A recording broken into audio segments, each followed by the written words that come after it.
here.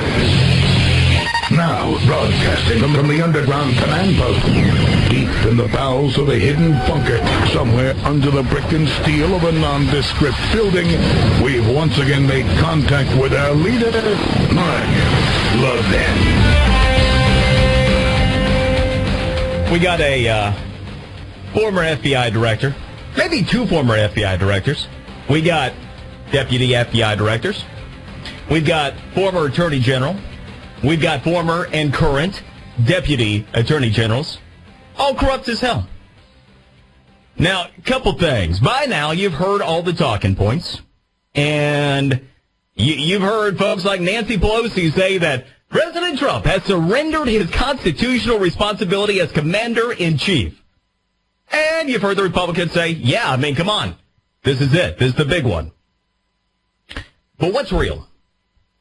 What's real? And there's a lot of reality here. 4 pages of stone-cold reality. I like to say there are 2 sides to every story and just 1 side of facts. You're entitled to your own opinion. You're never entitled to your own set of facts. So we're going to deal in facts. And about now, you're going, hold on. This doesn't sound like some guy from Philly. Doesn't sound like the great one, and you're right. In fact, if I were to go to an underground bunker, if I go more than about 7 feet below ground right here, I'm going to be in the ocean. So I will try not to rub this in. I am sitting in 74 degrees right now in West Palm Beach. In fact, the president will be here in about an hour. And I am Brian Mudd, filling in for the great one, Mark Levin. I do a morning show on WJNO in West Palm Beach and a mid-morning show on WIOD in Miami. And it is a pleasure and an honor to fill in for the great one. Now, a couple things. You are in tune not only with reality, but facts and being ahead of the curve with Levin. He's been on this since day one. He's been on this for over a year. He's been on this since Trump was president-elect. He's been on this since something looked weird before that, before the election. And now it's all come together in a memo. But you can go, hold on, it's only 4 pages. And I heard the talking points. I tell you what, this is what I ended up doing. And I had no idea it was going to turn out this way, by the way. I just started going fact by fact by fact in the 4 pages. And guess what I came up with? I'm no attorney, let alone Mark Levin. But I came up with what you might call a 30-count indictment off of 4 pages. Because here's the thing. You can have the Democrats and whoever else wants to oppose this memo say, yeah, you can't trust any of that stuff. But let's deal in specifics. Let's deal in facts. What you haven't heard today, anybody disputing individual facts that are part of this 30 parts indictment, if you will, that I put together. And during the course of the show today, we're going to go through every single one of them. Because, again, there are 2 sides to every story, just 1 side to every fact. Now, the first thing is, before we even get going in that, I deal with the premise. You go, what's the premise? The premise of anything has to be sound. Take a foundation for your house. The foundation for your house has to be right. Now, you could have your dream home built. I mean, it could be everything you ever wanted. It could be the ultimate man cave, the kitchen that goes on forever, the bar that goes out to the water. It could have 5 bedrooms, your game room outside your man cave. It could have 2 bathrooms for your wife, along with 3 walk-in closets. If that sounds excessive, my wife has found a way to use them, by the way. But here's the deal. If that foundation on your house, if that's not right, what's going to happen? Man, that thing's going to crack, and the whole thing falls apart, right? If the premise of anything isn't right, everything built on it is a bunch of bull. And here's the thing. Let's walk all the way back. This is something Levin's been telling you for a while. Consider the sources. There never has been any question about impropriety at the FBI, has there? No question about that. No question about impropriety at the Justice Department, right? Never been the issue. We've had agents fired. We've had agents demoted. We've had agents reassigned. We've had a deputy director that's been jettisoned. We have a former FBI director who held a public event to present and judge the Clinton investigation, because even he acknowledged that whole deal, that whole dog and pony show with the Attorney General and the husband, who happened to be her former boss, that happened to be the husband of the candidate that was being investigated, even the FBI director, who we find out himself is dirty in this deal, even he acknowledged that there is impropriety going on at the Justice Department. Now, that's not even where it started. You got to go back further, right? You walk this deal all the way back to Uranium One. And then you figure out, well, shoot, with everything that went on there, even Robert Mueller himself had to be aware that things were up in the Obama administration. Had to know that something wasn't right in the State Department. Had to know that when you have all these officials in very high levels that are all involved in their own form of impropriety, the premise is false. So anything that's going to come out of that, that's in question, consider the source. Can you trust it? Is it going to be right or is it going to be false? So should we be surprised that we're here? No, we shouldn't. And ultimately, the question in all this, will justice be served? We got a long way to go before we get to that point. Now, here's the deal. If you're sitting there going, oh, come on, it's not a big deal, and, you know, if you're a lefty and you're thinking, hey, Nancy Pelosi's making a lot of sense, and James Comey himself said, oh, come on, that's it? If that's really what you're thinking, put down your bong and follow me. Remember, there are two sides to every story. There's one side to every fact. Now, here is the first claim, the first indictment potentially in the memo. And for anybody who's disputing it, whether it's James Comey, whether it's Nancy Pelosi, whether it's Adam Schiff, answer this one for me. Both the Department of Justice and the FBI petitioned the FISA court to begin to surveil a Trump campaign advisor who happened to be Carter Page on October 21st, 2016. Just 2.5 weeks before the election, okay? That is the first point that comes up in the memo. Is that true? Is anyone specifically disputing that claim? Okay? Nobody's questioned that, right? So we got ourselves a fact there. Here's number two.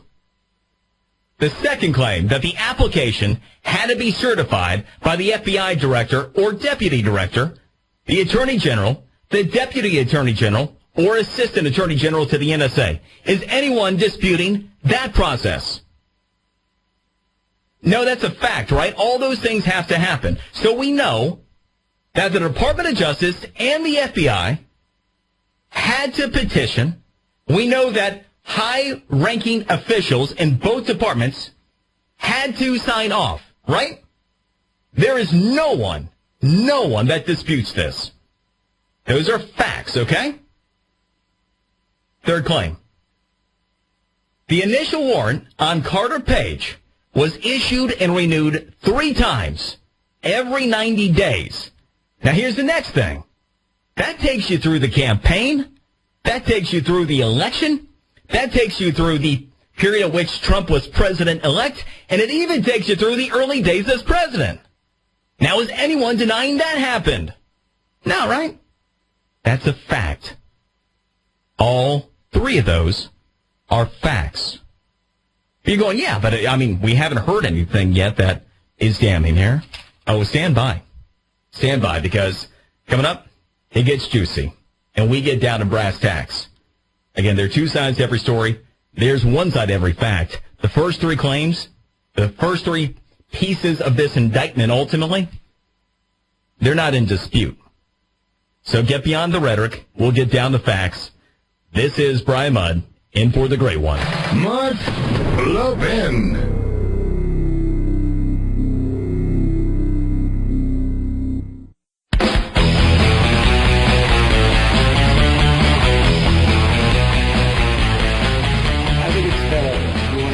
I think it's a disgrace. What's going on in this country, I think it's a disgrace.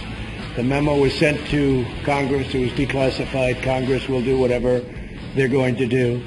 But I think it's a disgrace what's happening in our country. And when you look at that, and you see that, and so many other things, what's going on, a lot of people should be ashamed of themselves, and much worse than that. So I sent it over to Congress. They will do what they're going to do. Whatever they do is fine. It was declassified. And let's see what happens. But a lot of people should be ashamed. No question. There are a lot of people that should be ashamed. And again, two sides to every story, one side to every fact. This is all part of a 30-part indictment, if you will, of all the players in the memo. 4 pages, 30 different claims. And you can deny the overall, the whole thing's bogus. Well, let's talk specifics. We've gone through the first 3. No disputing the first 3. Now we're up to number 4. 4th claim in the memo was that FBI Director James Comey signed 3 of the FISA warrants. 3! Anyone? James Comey himself denying that happened? Didn't happen, right? So James Comey is a player. Okay.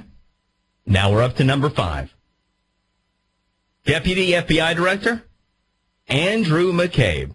Well, he signed one. Huh. All right. That's interesting. Maybe that's why he just got jettisoned, huh? What do you think? So Andrew McCabe. So now let's see. We got the FBI Director. We got the Deputy FBI Director that are players. Anybody disputing that happened? Okay. Now we're up to number 5, or number 6 here. So we've got Deputy Attorney General Sally Yates. Sally Yates signed at least one. Oh, remember how she pushed back? Remember how she was alleging that it was all wrong, that she was being pushed out of the Trump administration when she got there? Holy cow, right? Man, and we're just getting warmed up. By the way, you're just tuning in. I am Brian Mudd. I am down here in West Palm Beach. The president's actually on his way to my general vicinity here, filling in for the great one, Mark Levin.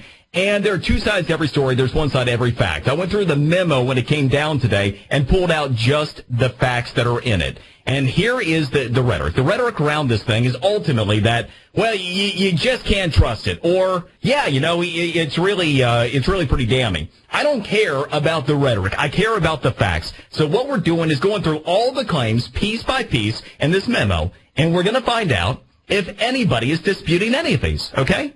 So now we're up through the first 6 of 30, and nobody, not one person, has disputed any of these 6. All right, so let's go to number 7. The 7th claim in the memo that another Deputy Attorney General, Dana Bonetta, signed at least one. Okay, so now we're at James Comey, Andrew McCabe, Sally Yates, Dana Bonetta. Okay, well, we got a pretty long list of people going here, right? Here's the 8th claim. That Deputy Attorney General Rod Rosenstein, that he signed at least one. Oh, and here's a kind of a big one. He's been awfully loud recently, hasn't he? He has really pushed back against this memo being really, I wonder why.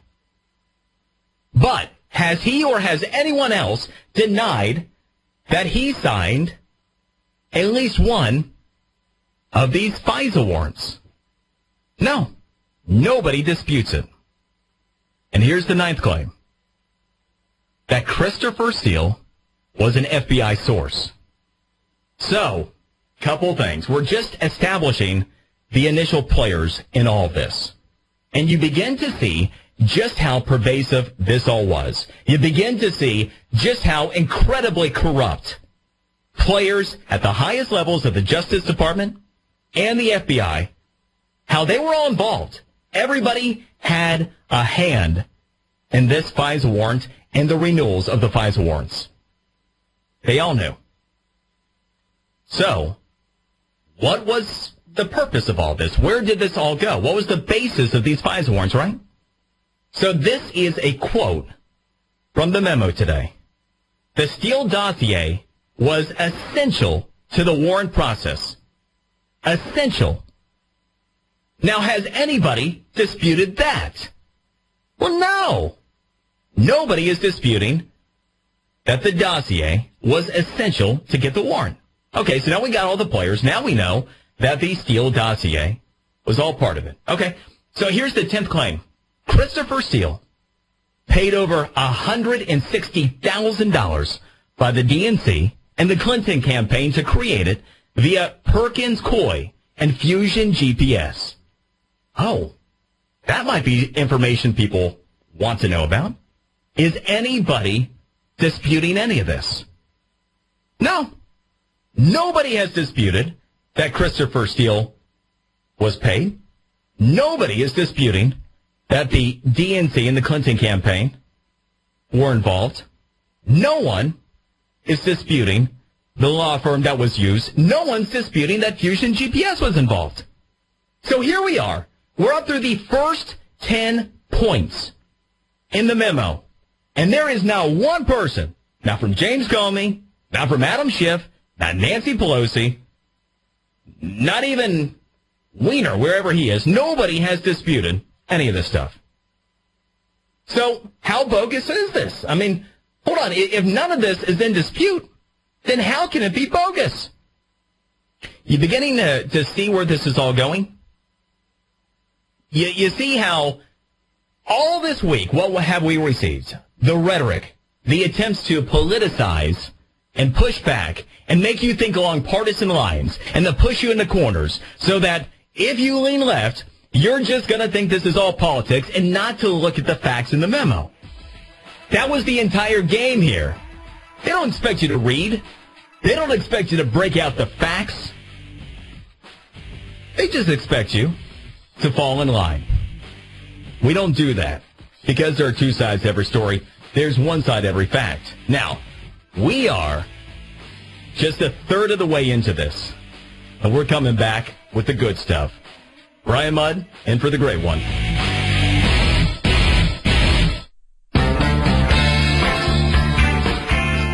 If you turn off your radio and open the window, you can probably hear him straight from the studio. Call Mark Levin at 877-381-3811. It is Brian Mudd in for the great one and broadcasting from South Florida. In fact, nearby where the president will be here in about a half hour as he's coming to warmer weather. And I won't rub it in that it's still in the 70s here. And, well, I know it's not if you're anywhere north of here, which is pretty much everyone. So here's the deal. I say there are two sides to every story. There is one side to every fact. You're always entitled to your own opinion, but you're never entitled to facts that are anything but. And here is the issue. You hear rhetoric, a bunch of BS, a bunch of just rhetorical nonsense from James Comey, like, that's it? Or Nancy Pelosi, who says that the president has disqualified himself from being president by releasing this. But what you don't have, any of the specific claims in the memo being disputed. And that's where we get down to brass tacks. Because, again, two sides to every story, and there's one side to every fact. So far, we've gone through the first 10 claims of the 30 that I pulled out of the memo today. And, again, not one person disputes any of them. And to catch you up to speed real quick, we've covered when the original FISA a warrant was filed, and it was October 21st of 2016, just 2.5 weeks before the election. We also covered that you had to have the Justice Department and the FBI sign off on the FISA warrant and all of the renewals that happened. We found out that there not only was an initial warrant that was issued, but it was also renewed 3 times. So this was taking place before the election, during the election, after the election, and in the initial days of the presidency, which, by the way, what was Donald Trump saying? Yeah, I think our wires are tapped. Well, guess what? He was right. He's already been proven to be correct because, again, not only is it in this memo, but nobody is disputing any of the claims in this memo. He was right. And you remember how that was played. Corrupt as hell. Who? All of them. Who are all of them? Here are the names that we've gone through so far that are in the memo that, again, nobody's disputed. James Comey signed off. Deputy FBI Director, recently jettisoned, Andrew McCabe, he signed off. Former Deputy Attorney General Sally Yates signed off. Former Deputy Attorney General Dana Vanetta signed off. Current Deputy Attorney General Rod Rosenstein, he signed. And, oh yeah, here we go with Christopher Steele. And that's where we left off. Most recently, Christopher Steele paid over $160,000 by the DNC in the Clinton campaign. And, yeah, Fusion GPS was right in the midst of all this. Nobody has disputed any of these claims. And so now we're up to number 11. The purpose of the Steele dossier was to get, quote, derogatory information on Trump ties to Russia. Nobody has disputed that today. All the noise you hear, who has said, no, Steele dossier was not that. Okay, so now we're up to number 12. The funding of the dossier by the DNC and the Clinton campaign never disclosed to the FISA court. Oh, so now we got all those players, remember? Everybody I just named? They all knew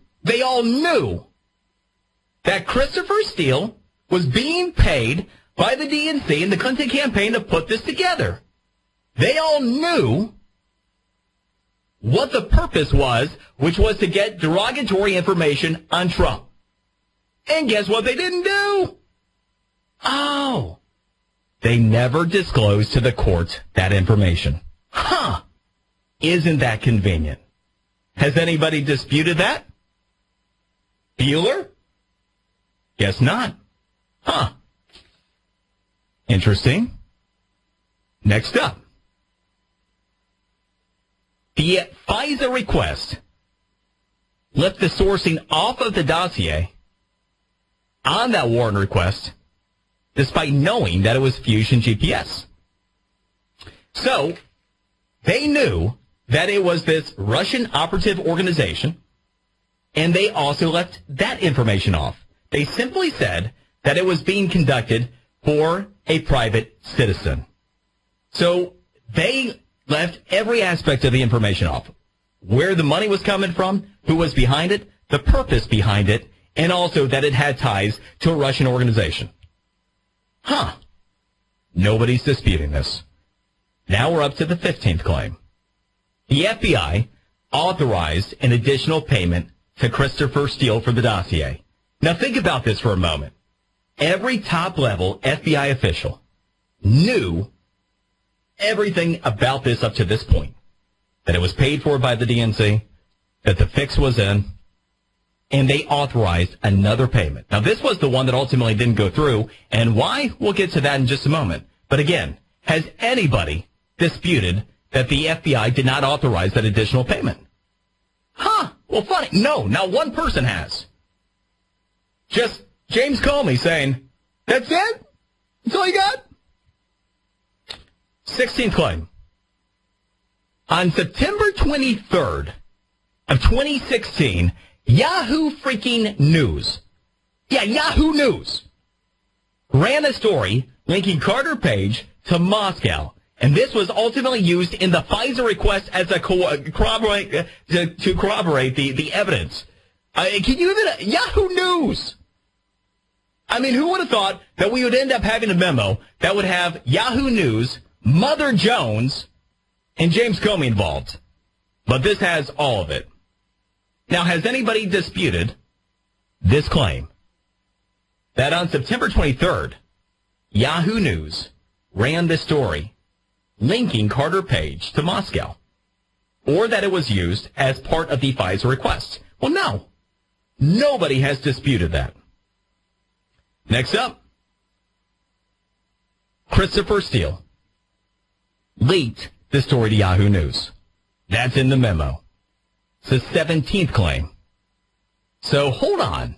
Now we have an FBI informant that's being paid by the DNC and by the Clinton campaign to produce derogatory information that is leaking the story to Yahoo News that is then used as supporting evidence to the FISA court that is not being told about any of this background information.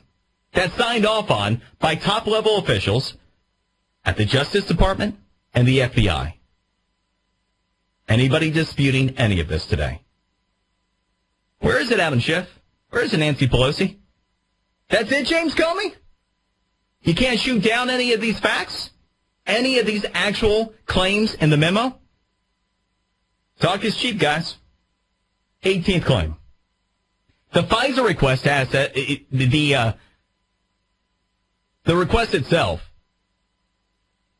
that Steele was not the source of the Yahoo story. So in the FISA request, what they ended up saying is that Steele was not the person who leaked it to the Yahoo story. So they deliberately left out that information as well. Then here's the 19th claim. In a British court, Christopher Steele cited that he was the source of the Yahoo news story. So there's no doubt about that either. Has anybody denied any of this? All right, so now we're up to our 20th claim. The law firm itself, Perkins Coie, that the DNC and the Clinton campaign used to pay for the dossier. Now, nobody is disputing that this law firm was used by the DNC and the Clinton law firm to funnel money to Fusion GPS and to Christopher Steele. Has anybody disputed that today? No? Okay. So now we're up to this one. Steele was suspended and fired after revealing that he was an FBI source to Mother Jones on October 30th of 2016. Has anybody disputed that one? No. So once again, where are we? Two sides to every story, one side to every fact. Remember how this is all a bunch of bull?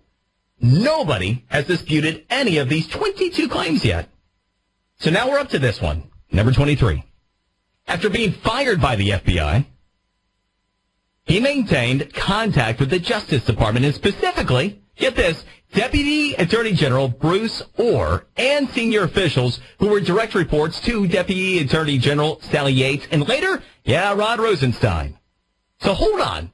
He gets fired because he reveals himself to Mother Jones while he's leaking information 2 weeks before the election, and the FBI, after they get rid of him, the Justice Department steps in and they become the point of contact. Well, that's interesting. Has anybody disputed that one today? Haven't heard anything. Just James Comey saying, that's it.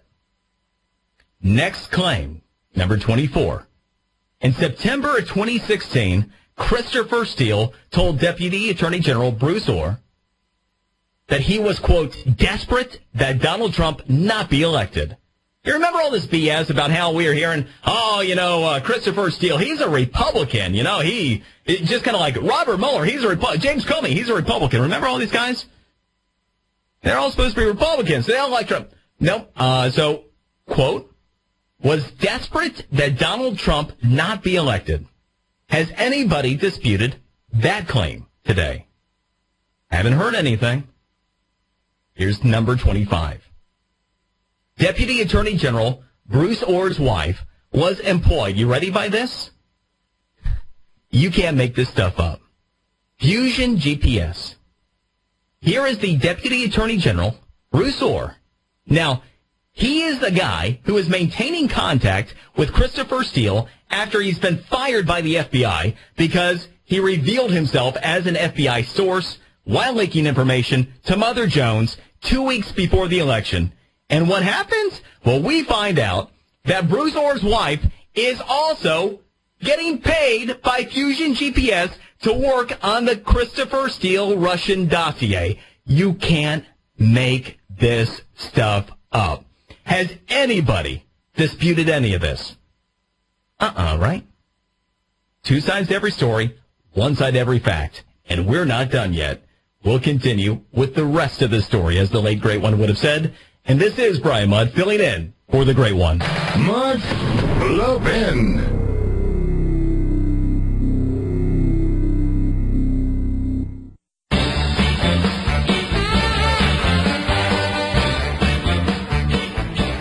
A lot of people should be ashamed of themselves, and much worse than that. Yeah, no question. President Trump earlier today on back of the release of the memo, which, by the way, is just kind of awesome because we'll get into this a little bit later in the show. Donald Trump just had himself the best week in 6 months. His approval ratings, his average approval ratings over the past week got the biggest bump in months. And that's before the impact of the State of the Union. We're starting to get a little polling in late this week that is showing how pervasive that has been in terms of how well received it was. In fact, if you go through, you take a look at the State of the Union, you average out the pollsters on that deal, 73% of the folks who watched the State of the Union, 73% responded positively. Something else that was buried. And also, the top 3 issues that were polled on, those are all right in Trump's wheelhouse. So we'll break that down later in the show. But here he has the best week, momentum behind him, and he drops this thing, and he comes to South Florida, and he's just going to let all of this ride out there through the weekend into next week. The wind is at his back, and as the New York Times actually said yesterday, and they got right, Trump's got them right where he wants them. He's holding all the cards right now. We have been breaking down through this first hour. I'm Brian Mudd, in for the great one, Mark Levin, breaking down just the facts in the memo today, because there are 2 sides to every story. There are one side of facts. And yeah, you hear the rhetoric. You heard all week the efforts by people to discredit what's in this memo before it was released. You heard some of the loudest people saying this thing shouldn't be released that are actually players in this memo that we find out were in on the fix. And even today, with the release of the memo, they have not disputed any of the claims. What I did today is break out 30 different claims from the 4-page memo and demonstrate thus far that not one of them has actually been disputed by anybody. It's just a bunch of rhetoric. So if this thing isn't to be believed, if it's not truthful, well then, wouldn't you have to dispute these very specific claims? And we'll do a recap coming up at the top of next hour, but we got to keep moving along. Out of the 30 claims, we're now up to the 26th. So, Deputy Attorney General Bruce Orr, whose wife was employed by Fusion GPS and was in connection with Christopher Steele after Steele was fired from the FBI, actually took information directly from his wife working for Fusion GPS over to the FBI. So get this, the FBI fires Christopher Steele, right? So now Steele doesn't have a connection to the FBI. So what does Bruce Orr do? Well, he takes Steele's information and his wife's information, and he himself walks it over to the FBI. Isn't that convenient? Has anybody disputed this? Next up, the 27th claim, that Deputy Attorney General Bruce Orr, that his wife's role was never disclosed to the FISA court. So now we have not only everybody omitted that from Hillary Clinton's campaign to the DNC to Fusion GPS to Christopher Steele to Bruce Orr's wife, nobody involved in the fix was ever disclosed to the FISA court. Next claim. The FBI Counterintelligence Assistant Director Bill Priestap cited the dossier investigation as the only infancy stage at the time that they went to the FISA court.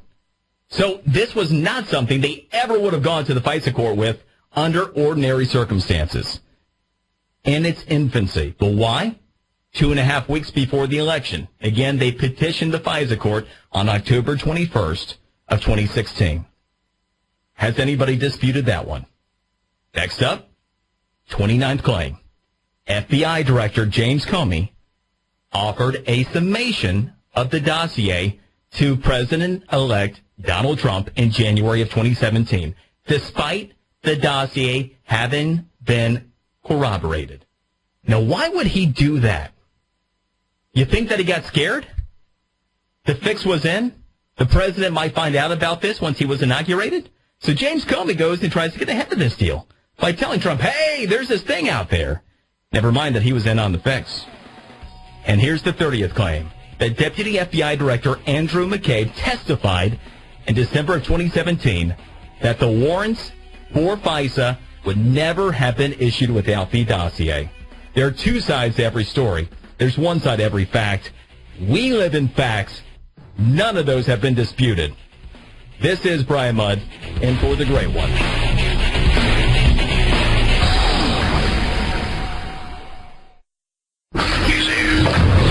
He's here. Now, broadcasting from the underground command post, deep in the bowels of a hidden bunker, somewhere under the brick and steel of a nondescript building, we've once again made contact with our leader, Mark Levin. Now, there are no underground bunkers where I am, but a lot of water nearby.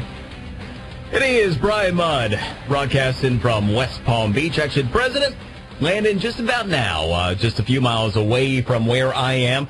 Brian Mudd filling in for the Great One, Mark Levin. I do a morning show in West Palm Beach on WJNO, in a mid-morning show on WIOD in Miami, which, by the way, you can always get my content if you're into what I do, which I get to facts. If you listen at all in the first hour, I like to say there are two sides to every story, just one side of facts. You're welcome to your own opinion, but you don't have a reason for one until you got the facts, at least if you don't want to be talking out of your rear end. Like a lot of folks, say Nancy Pelosi, for example, who has said that, the president disqualified himself. Or James Comey, for example, who said that, that's it? That's all we got here? Or, here is one for you. Remember all the tough talk this week? All that big, tough talk in advance of this memo being released by the top Democrat on the Intel Committee in Congress? Remember that one? Adam Schiff. Remember how he was out there, strong statements, bold. I mean, this thing is bogus. You can't trust it. There's nothing to it. So what did Adam Schiff have to say today after the release of the memo? Listen to this guy. The important thing about the dossier information, which they portray in this sentence as if the entire dossier was put before the FISA court, is only very select parts of what Christopher Steele reported related to Carter Page were included within the application. And some of those things were already subject to corroboration. So as they have cherry-picked information from the FISA application, they've also cherry-picked information from Mr. McCabe, including information he provided to us about the genesis of the investigation, which did not involve the dossier. What the hell just happened there? What was that? I mean, that just sounded like a guy got the crap knocked out of him. That is Adam Schiff answering for the memo. Number one, what was he actually saying there? Did that even make sense? And secondly, in the first hour, I went through all 30 claims of fact. The 30-part indictment, if you will, of top players at the Justice Department, at the FBI, all the players that are connected, including folks like Christopher Steele, Fusion GPS, the DNC, the Clinton campaign, the law firm that they were using to funnel money. Not one of those, again, was discredited there. It's all a bunch of smoke and mirrors by him, right? Tuck and Adam Schiff right there. Just sounding like he got the crap beaten out of him. What does that tell you? So again, to tie this thing together real quick, in the memo today, parts of 30 facts that not one person on the left has disputed today, not one of these claims. We had the FISA court petitioned 2.5 weeks before the presidential election for surveillance of a Trump campaign advisor. We had top officials at the FBI and the Justice Department that had to sign off on this. And those people were James Comey, Andrew McCabe, Sally Yates, Dana Bonetta, Rod Rosenstein, and we learned that Christopher Steele was an FBI source.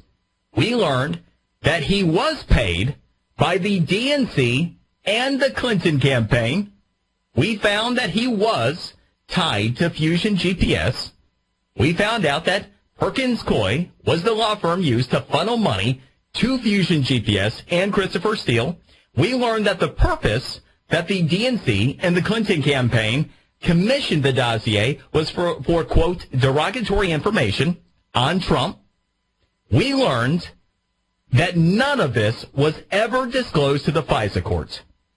None of this, despite all of those corrupt officials at the DOJ and the FBI knowing all of this information. None of it was disclosed to the FISA court. But that wasn't all. Because even after all of this, Christopher Steele was then authorized by the FBI for additional payments for continued work. We found out that Christopher Steele leaked information to Yahoo News that was then used as a source of evidence to the FISA courts to attempt to provide validity to the dossier to the FISA court. Yahoo News! You can't make that up. And then we found out that Christopher Steele admitted in a British court that he was a leaker of the Yahoo News story. We found out that there was a meeting with Steele and Fusion GPS to discuss the leaking with the law firm used by the DNC and the Clinton campaign. We found out that Steele was suspended and fired on October 30th by the FBI for releasing not just his information from the dossier to Mother Jones, but also disclosing that he was working for the FBI. Then we found out that after he was fired by the FBI, he established contact and maintained it with Bruce Orr, Deputy Attorney General, whose wife worked for Fusion GPS on the dossier. I mean, it's unbelievable. The level of corruption, the deep state, all of this. And none of that is being disputed, right? We found out that Christopher Steele admitted to Bruce Orr that he was, quote, desperate that Donald Trump not be elected. We found out that Bruce Orr's wife, her research, along with Christopher Steele's information, even after he had been fired from the FBI, Bruce Orr himself took that information over to the FBI. And we found that all of this information was never disclosed to the FISA court either, including the Deputy Attorney General's wife working for Fusion GPS on op research against Donald Trump with Christopher Steele. I mean, it's unbelievable, the pervasiveness of this corruption. And again, not one dispute on these facts. It's unbelievable. We also found out that FBI counterintelligence. Now, we had heard recently that it appeared there was somebody at the Bureau that was cooperating with the Republicans' investigation. Well, it looks like it was the counterintelligence assistant director, Bill Priestap, because he ended up saying that the dossier was in its infancy in terms of the investigation at the time that it was presented for the FISA warrant, and that it never should have been presented in the first place. But obviously, timing was key. 2.5 weeks before the presidential election, time's running out. We got to do something here. So, according to an expert witness in this case, never should have even been presented based upon where it was. And then we find that James Comey tries to cover his tracks to the president, and that now jettisoned Deputy FBI Director Andrew McCabe, December of last year, said that there's no way that the warrants would have been issued without the dossier. Again, that is the entire summation. 30 points, 30 claims of fact, not one of which has been disputed by Adam Schiff, Nancy Pelosi, not anybody. So until and unless any of those can be disputed, they lack any credibility. Which, by the way, explains to you why Adam Schiff sounds like he just got the crap beaten out of him. Because it's game, set, and match. And the question is, do you have any confidence in our justice system from here? Will people be brought to justice? Are we actually equal under the law? Does that concept even exist anymore? Because if these claims are not going to be disputed, then people have to go behind bars. And that's where the story will advance next. And we found out that the Attorney General is going to be following up on this memo today. This has already taken that next step, and we are very close, potentially, to what could be that rumored second special prosecutor. So stand by, but I want to get your thoughts on all of this next. I'm Brian Mudd, in for the great one. Mark Levin.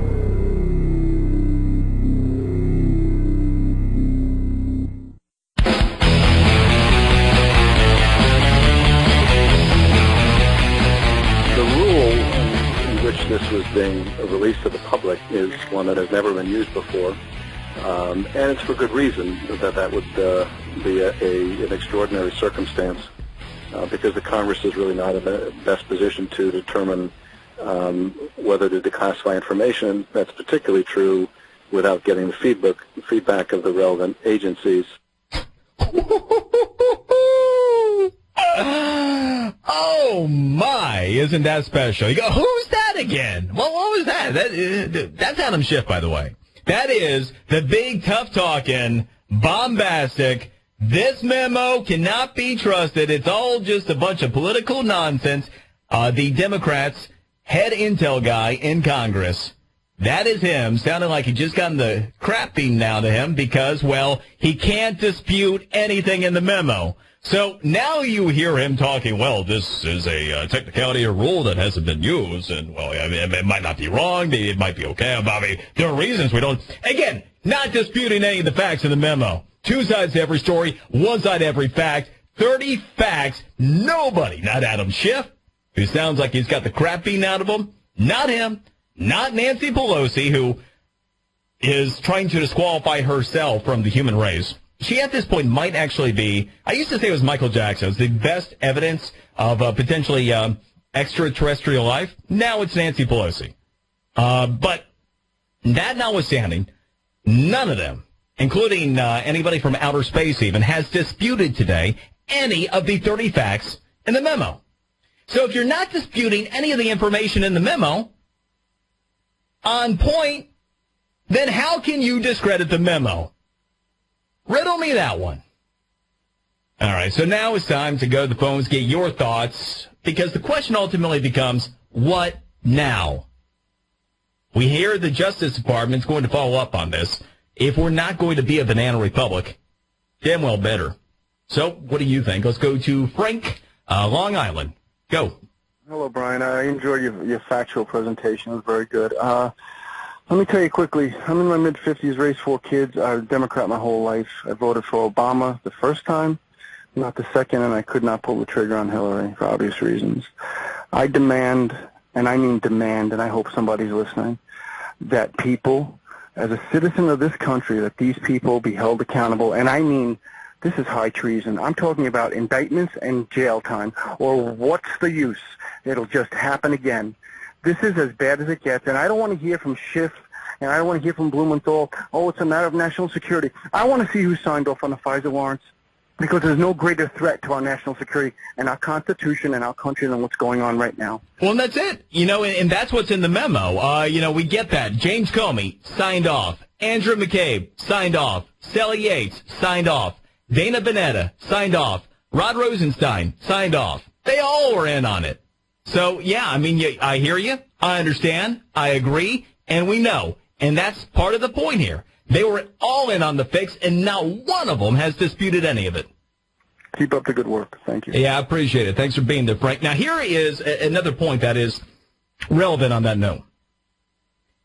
I thought for a while, I'm an economic guy at heart. I'm a financial analyst and a business guy outside of radio. I love radio, but business is my first love. So I am always looking towards economics. And up till recently, I would have said that the single biggest reason we should be grateful for Donald Trump is simply economics. But you know what? There's something that's a lot more important than that, and it's this country. It's that we don't become a banana republic. And here's what we know, because, again, I started the show mentioning this, and it's important, and it's worth repeating. If the foundation of anything isn't sound, anything built on it is going to be BS. And this didn't start with this whole Steele dossier and the effort to try to undermine the Trump campaign, then the Trump administration. This started a long time ago. We know at a minimum it started during the Uranium One situation. So we go back at a minimum 7 years now, and we see that there was impropriety at the Justice Department, at the Bureau, at the State Department. Now, what are the odds it started then? That's just what we know at this point, right? So here is what I'll tell you now.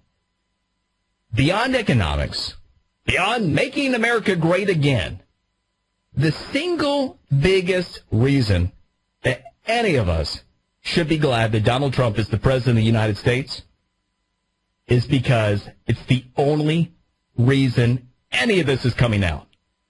All of this would have been covered up. James Comey still be your FBI director. Andrew McCabe still be his deputy. Sally Yates would still be there, right?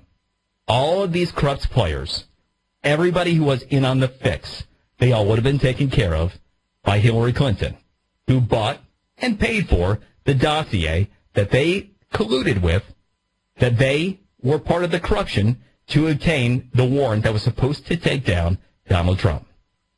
We should be most thankful that Donald Trump is president of the United States because he literally might be the only reason we don't become a banana republic. As I like to say, there are two sides to every story, just one side every fact. And the ball, well, it's now in Jeff Sessions' court. And we'll pick up that part of the conversation coming up next and get your thoughts as well. Do you believe that Jeff Sessions will do his job? Do you think that this really will lead to people going to jail, people being held accountable to their actions? If it doesn't, we got much bigger problems. And we might need a new attorney general at that point, too. So stand by. We'll get to more of it. And this is Brian Mudd filling in for the great one, Mark Levin.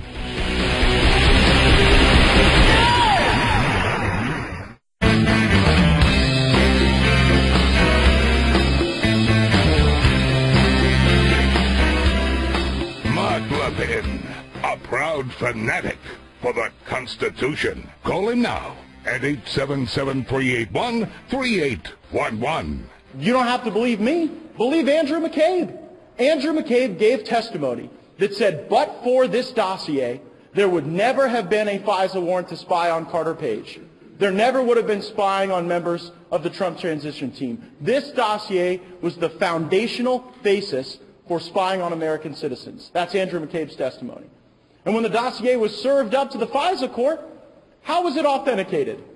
By a Yahoo News article written by Mr. Isikoff. Can't make that crap up. I mean, Mother Jones, Yahoo News, and James Comey, all part of the memo. And all, by the way, undisputed. None of it in dispute. Now, you listen to the Democrats. It's Nancy Pelosi saying that the president has disqualified himself. You listen to James Comey. This was actually Comey's tweet.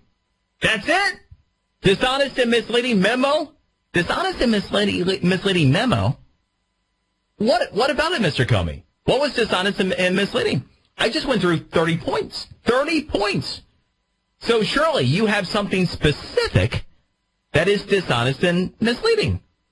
So that's it. Dishonest and misleading memo wrecked the House Intel Committee, destroyed trust with intelligence community, damaged relationship with FISA court, and inexcusably exposed classified investigation of an American citizen. For what? DOJ and FBI must keep doing their jobs. What, to keep your ass out of jail? Is that what they must keep doing? Is that why you're upset?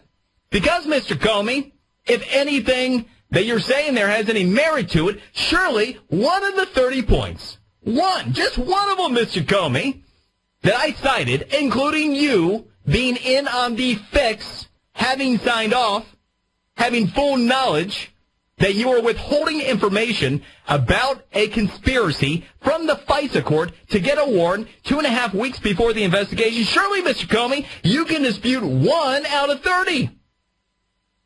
Come on. You're a smart guy. If you're not corrupt, if there's anything in dispute, let's hear it. Let's go. Now, real tough to sit behind the tweet and go, dishonest and misleading. That's it. That's it, Mr. Comey. It's all you got. It's pretty weak. I mean, that's like Adam Schiff kind of weak. It's hard to tell if you sound like you got the crap eaten out of you, though, in a tweet, though. So it's the only thing. We don't know your actual state of mind or, necessarily if you're trying to figure out legal protection at this particular moment. By the way, more reaction out there. So Devin Nunes, who has, of course, been just absolutely beaten up all week long for his handling, and has stood tall like a champ, said that his committee discovered serious violations of the public trust and that Americans have a right to know when crucial institutions are abusing their authority for political purposes. Amen. Anybody disagree with that, by the way? Get your head out of your rear end if you're on the left. Do you dispute that you have a right to know when crucial institutions are abusing their authority for political purposes? Is that something that is even controversial to you? So, once again, I say, where are the specific claims to discredit the memo on any of the 30 points in it? They're not here. Continue to take a look around. This was Nancy Pelosi's response. President Trump has surrendered his constitutional responsibility as commander-in-chief by releasing highly classified and distorted intelligence. Now, here's the thing. Highly classified. Now, was that highly classified like Hillary Clinton highly classified? Is that top secret? Is that just a little bit classified? I mean, by the way, when you're the president of the United States, you can declassify. And then it's no longer highly classified or slightly classified or Hillary Clinton kind of classified or whatever it is, Nancy. Hate to point out facts because I understand it would be maybe, I don't know, an inconvenient truth for you. So, distorted intelligence. What's distorted? What specifically was distorted? Continuing with Nancy's response, by not protecting intelligence sources and methods, he just sent his friend Putin a bouquet. Okay. He sent his friend Putin a bouquet. That's very nice. Anyway, as the Department of Justice warned, the public release of the memo would be an unprecedented action and extraordinarily reckless. The FBI also expressed grave concerns about material omissions of fact that fundamentally impact the memo's accuracy. Well, where are they? Where are they? It's all a bunch of rhetorical crap. There's nothing there. Lots of words. No substance. Oh, and here's the guy, by the way. This guy is a piece of work. He's the guy who goes, hey, I'm just an astronaut. I'm Bill Nelson from Florida.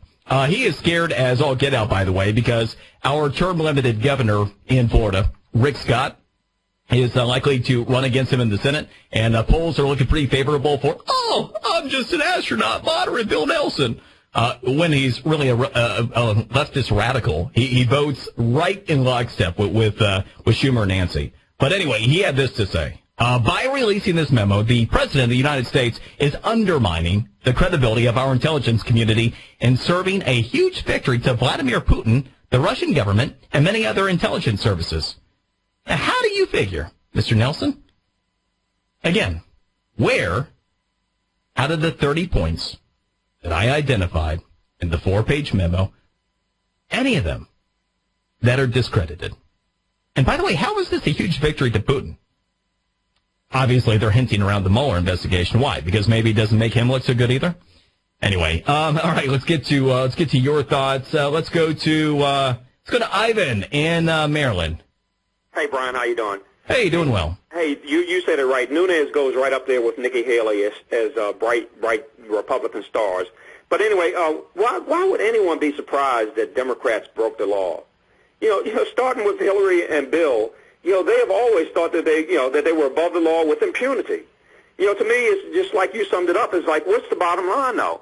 Other than giving the Republicans a chance to stick their chest out, I won't be impressed until and unless, Hillary Clinton or Barack Obama, along with Comey and other department heads, are thrown in jail. Otherwise, the swamp remains strong. Well, and that's just it. Somewhere along the way, and, the one thing I will say in all this, it is damning is all get out what's in that memo.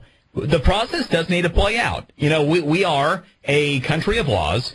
They should be applied. This investigation should be handled by the Justice Department. If we need a second special prosecutor, then so be it. But wherever the facts lead and wherever this case goes, those people do need to be prosecuted under the law. Because I'll tell you this, it's bullcrap that somebody who ends up using something on a street corner goes to jail, but these people walk, if half of this is true. Now, do you have any confidence that it'll actually happen? Hey, Brian, by the way, I think it was a stroke of genius. Donald Trump said a couple of weeks ago that he would answer any questions, about the DOJ. And I know it goes against conventional wisdom, but if Donald Trump, a sitting president, under penalty of perjury, testified, what leg would Barack Obama have, to stand on to not testify under penalty of perjury? And then, one other question, real quick question, then I'll go, is that, rather than stop the investigation, why didn't Trump just give an end date, give Mueller an end date, like this will end in 6 months?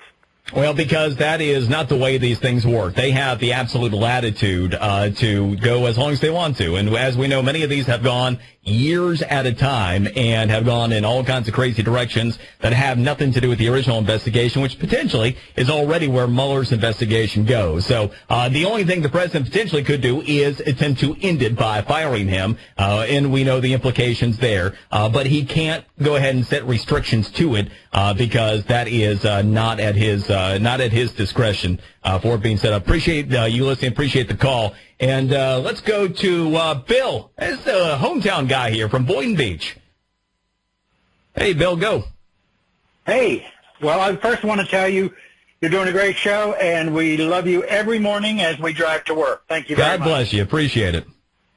Okay, and, I'm like the last guy. This is all about a bunch of underlings as far as I'm concerned. Let's get to the top of the heap. Hillary Clinton.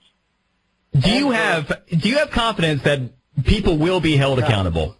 No, because of people like John McCain and Bill Nelson, who all sit there and try and point at Putin, who's sitting there laughing in Russia. He's got to be laughing his butt off over the fact that everybody, that the Dems and the rhinos all point to him. He's got nothing to do with this whatsoever. Well, ultimately, Sessions holds a lot of the cards here. And so do you have confidence in Sessions at this point to follow up and to do his job at the Justice Department? Yeah, and he needs to do his job, and he's kind of slacking a little bit, I think.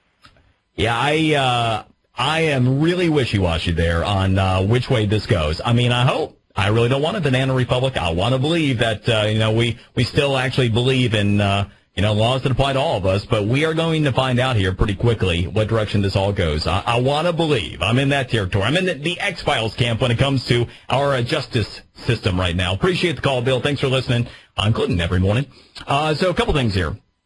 When we take a look at where we go from here, you are about to find out what Jeff Sessions is made of.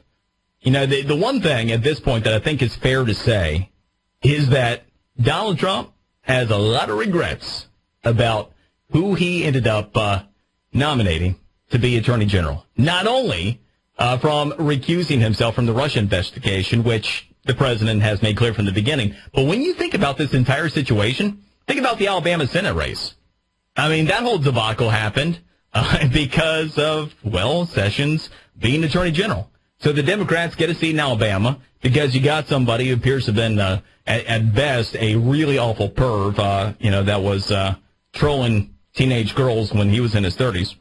And Democrats pick up a seat in the fifth most conservative state in the country. Jeff Sessions has done nothing at this point to win confidence of the president or a lot of us that do want to see equal protection under the law and the laws applied equitably. But now we're going to find out. Now we're going to find out what he's really made of. This is his moment. He can redeem himself. We'll see. And it's all going to happen here pretty quickly because now that this is out there, there's no one popping this cork. We'll continue. I'm Brian Mudd, in for the great one. Mudd Levin.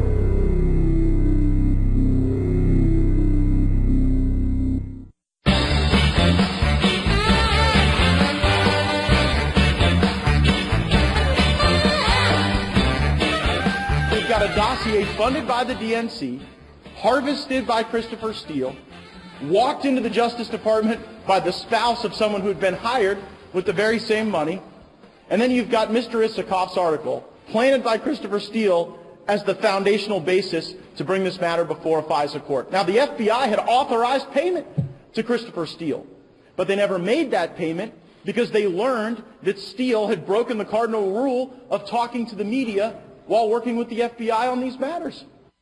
That is Florida Representative Matt Gaetz talking today after the release of the memo. And again, you can't make this up. Not only was the fix in, not only in the 30 points in the memo that I have depicted, do we have all of the players, which include all of the top officials at the FBI, at the Justice Department, and a couple things here. So you hear, number one, the confidence, the enthusiasm, the specificity of what Matt Gaetz is saying, along with the absurdity of it, by the way, that we actually have Yahoo News that was used as a source to leak to, that was actually presented as evidence before a FISA court to get surveillance on a Trump advisor before the presidential election. I mean, you want to talk about the absurdity of it all. But you also see, once again, that the distract, the look over here, that's all you've got from the Comey show. The president's discredited himself. He's no longer qualified to be president from Nancy Pelosi. Again, listen to the specificity of someone like Gaetz. Nobody is disputing this. Nobody. Not one of the 30 different facts presented in the memo has been disputed by any of these people, including the players. And that speaks volumes. All right, let's go to Bill. Bill in Dover, Delaware. Go. Hey, how you doing, man? Brian? Hey, all good. You're doing a great job, man. Look, I'm not an intellectual at all. I know from the get, this whole thing stunk. There's no way that Russia wanted Trump as president to begin with. There's no way. There's no way. You know, he laid the law down with Putin when he was running, and then, during the campaign or years back, you know, who sold them? Who helped them get their uranium from us? You just nailed it. Gold star. One other thing, and one of the first things Trump did in office when Syria unleashed their chemical weapons on their people, that Air Force base had just been re-upped by the Russians. From what my understanding is, they almost spent $1 billion there. And he sent, I think, 54 tomahawks and blew it off the face of the map. You don't do that to someone that helps you get elected. I'll tell you this, Bill. You might not think you're intellectual, but you got more going on than anything I've heard from Nancy Pelosi or James Comey today. So congratulations. You just knocked the cover off the ball twice. And let's explain something here real quick. Why would you continue to hear, including in the rhetoric that goes nowhere from Nancy Pelosi, for example, that this was a gift to the Russians. Now, why in the world would the Russians have wanted Trump to win? You got to answer that question. Think about this for a moment. Go back to the Uranium One deal. Now, if you're not totally versed in this, I'm not going to go through the entire sequence of events, but the long story short, Uranium One, Canadian company that ends up having uranium supply that is also in the United States. So in order for any uranium to be sold to any entity, it has to come with top approval from a myriad of different government agencies. And who is right there to facilitate this entire situation? Well, you guessed it, Hillary Clinton. Now, here's the other piece of this. We had a Russian official who was under investigation, who was granted special visa access to the United States to broker this Uranium One deal. Now, who had to sign off on that? Oh, the Justice Department. So going all the way back to the Uranium One deal, we see that not only was the State Department under Hillary Clinton, which we already knew for a myriad of other reasons, corrupt as hell, but the fix was already in with the Justice Department back then. And guess what? The Russians got the uranium. So why would they not want Hillary Clinton to be president of the United States when she was that freaking valuable to them when she was Secretary of State? Nobody has answered that question either. Two sides to every story, one side to every fact. We got a lot more of those to go coming up next. I'm the Brian Mudd.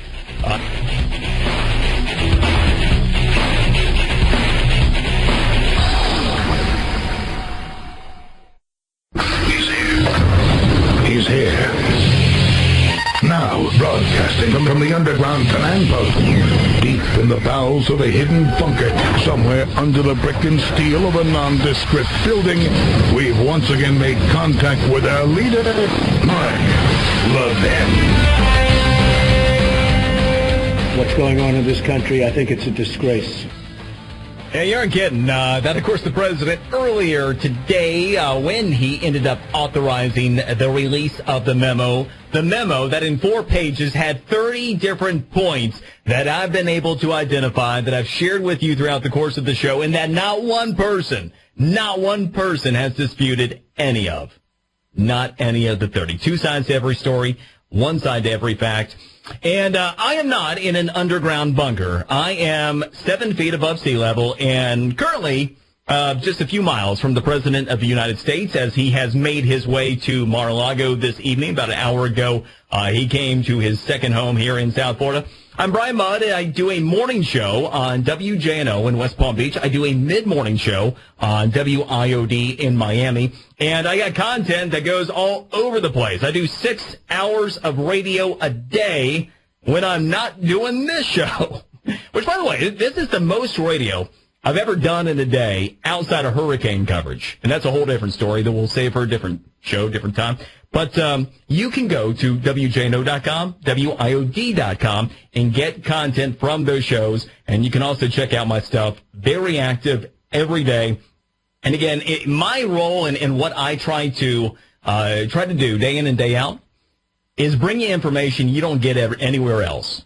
Factual information you don't get anywhere else. I always like to say that if you hear what I'm saying somewhere else, then there's no point in me being here and no point in me doing it. And so as part of being an analyst, I wanted to bring you this. Of course, we've been talking about the memo throughout the course of the show so far. Broke that down for you, analyzed that for you.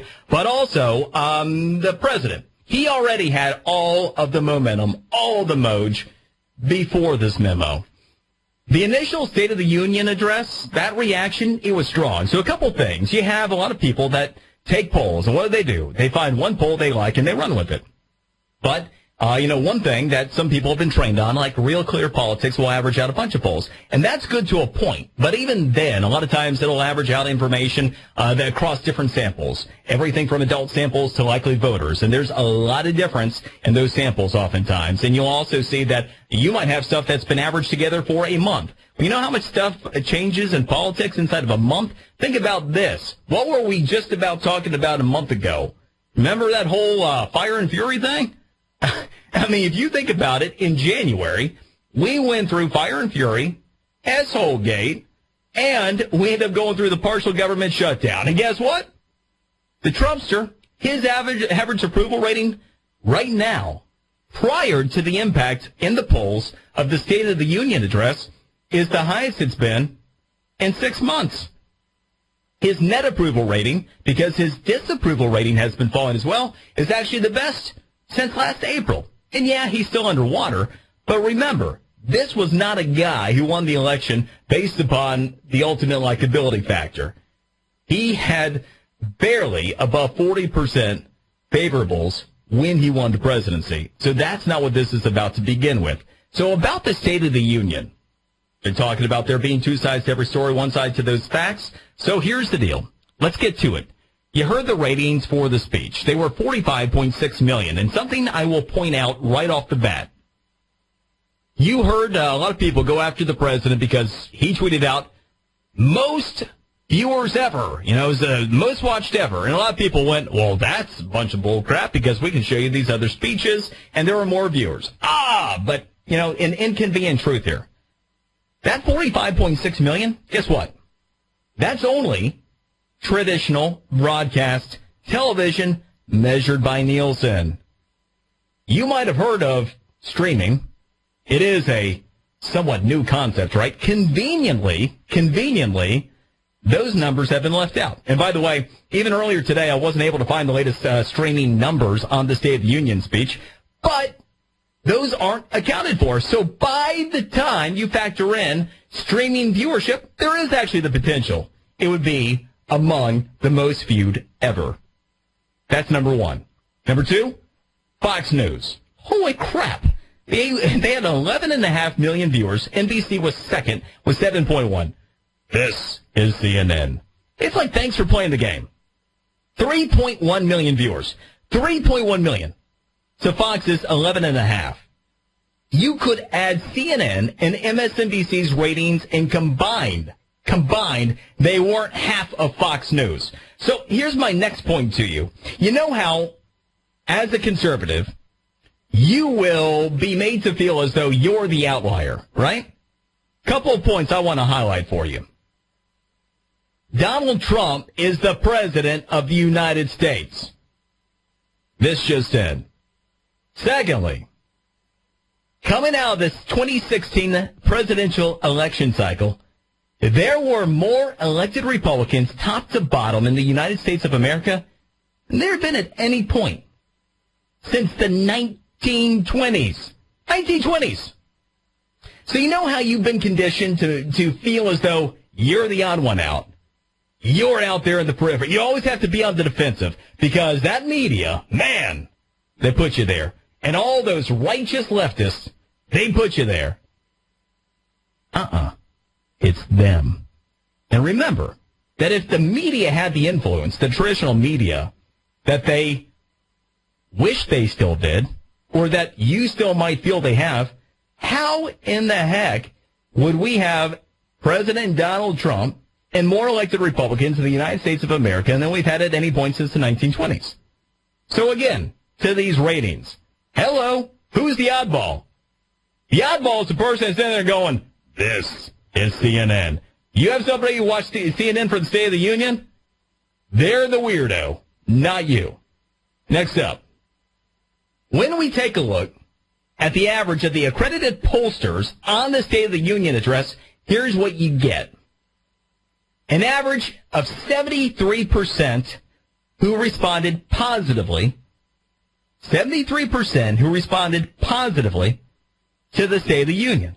You only had 27% that were negative. To put it another way, and again, not counting the streaming ratings, you had 33 1/3 million Americans that held a positive view of the speech compared to 12.3 million who didn't. So if you've been walking around the past couple of days and you've got that bozo that's sitting there going, yeah, that was terrible. They're the weirdo, not you. Because barely 1 in 4 people who watched it had a negative view of it. It's them, not you. Now, that is a smoking performance when you are Donald Trump and already so many people view you through the prism of what they assume that you are. To get 73% positives, That is a rock and roll kind of number. And then you get down to brass tacks. If we get into the top 3 issues that were polled, guess what? The issues in this order were the ones that most resonated with people who watched the State of the Union speech. Number 1, infrastructure. Number 2, immigration. And number 3, national security. Now, what does that tell you? That looks like there's a heck of a lot of wind at the president's back, right? It looks like with a deadline deal looming next Thursday, the president's holding the cards, right? Number 1, infrastructure. Number 2, immigration. Number 3, national security. So the president holds the upper hand with the immigration deal that he proposed. He holds the upper hand with the infrastructure deal, which is another matter because we are talking about a bunch of debt spending, and save that piece of it for another time. And national security. Now, my one nit that I got to pick, and this is one thing that foundationally will just piss me off sometimes. Here's the deal. I understand that the president made a compelling case. Now, we all have a lot of infrastructure around us that we go, yeah, that really stinks. However, what is the only thing that the federal government was tasked with ever doing for us? Anybody? You got it? Yep, that's right. Defense. The only thing that is a must-do by the federal government is secure us, is fund the military, make sure we're safe. Everything else, it's a choice. That's a choice. So, hey, at least it's the third biggest priority based upon the way the president presented it and our thoughts of it, so it did get a warm reception. But that is something else that's a bigger point in all this. Just to let this kind of permeate with you and also for you to share with others. There's a reason why we didn't have a permanent federal income tax in this country until 1913. And by the way, we were well on our way to being a world superpower without one. And that's because that's all we did. All we did was account for national security and a bit of infrastructure up to that point. So everything else we do, that's a choice. The one non-negotiable, national security. And what's suffering right now? We can't even get our Hornets off the ground. You know that a third of our Hornets can't fly, and we don't have the money to get them in the air. So before we go thinking about, hey, we got to do this infrastructure thing, we had better take care of our military, our national defense. And by the way, if we're not safe, does any of the rest of it matter? Sure as heck doesn't, right? So anyway, a few things. Now, picking up on all these points and that positive momentum, I'm going to bring that forward with the rest of the president's story. That's coming up next. I'm Brian Mudd, in for the great one. Mudd Levin.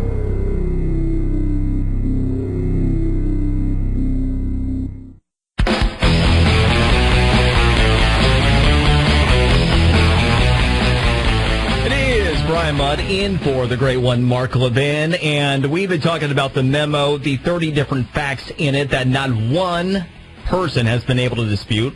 Not the 30, not one of the 30 has been disputed.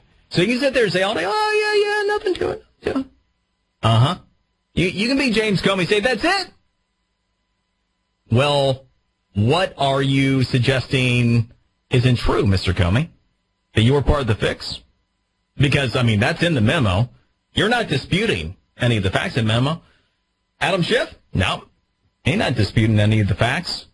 Nancy Pelosi? She's pretty much just busy showing that she's been evidently breathing too much of that recreational air in San Francisco. So,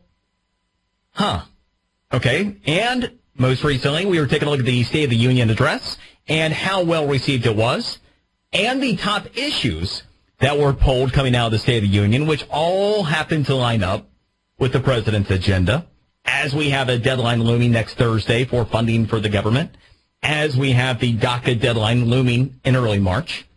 And that wasn't all. Because one of the things I do each and every week, call it Tracking Trump, I take a look at the president's average approval rating. Now, this is all the polls in a given week. And here's the deal. If we take a look at the high point in his approval ratings, you go back to January 27th of last year, only 1 week into his presidency. So his high point was 45% approval, 43% disapproval. All right, so it's never been like he's been the uber popular president, not even right after he was sworn in. He was at positive 2%.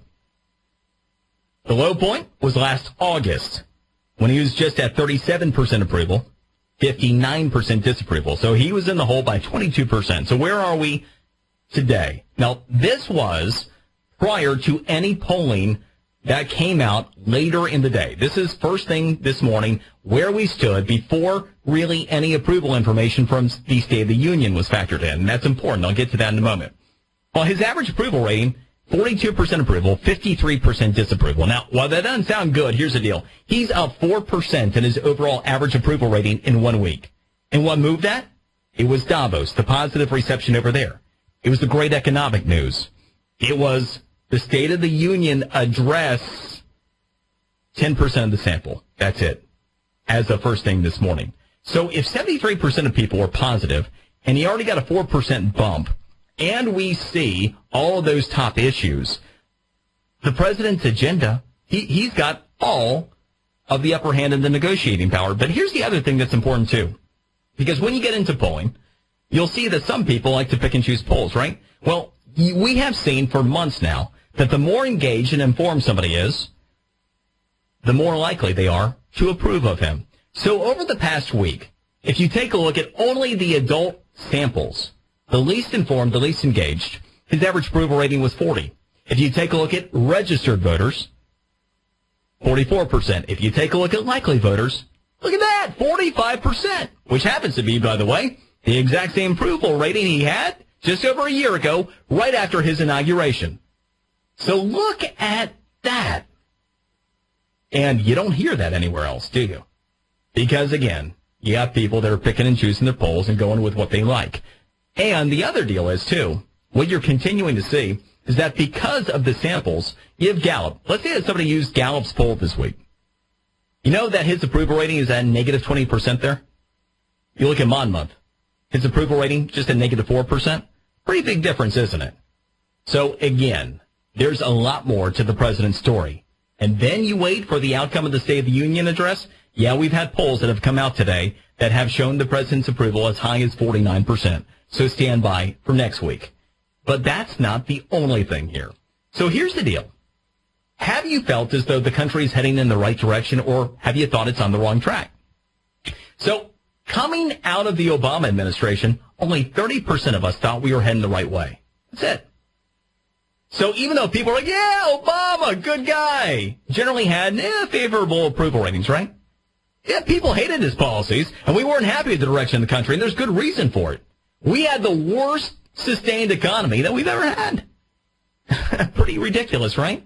We had never had more than 4 consecutive years without 3% growth in this country. Not even during the Great Depression, by the way, until Barack Obama's administration, where we averaged 1.8% growth.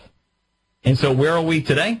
38% of Americans think we're heading in the right direction. And by the way, if you only take a look at those that are the most engaged, we are now up to 40% that think we're heading in the right direction.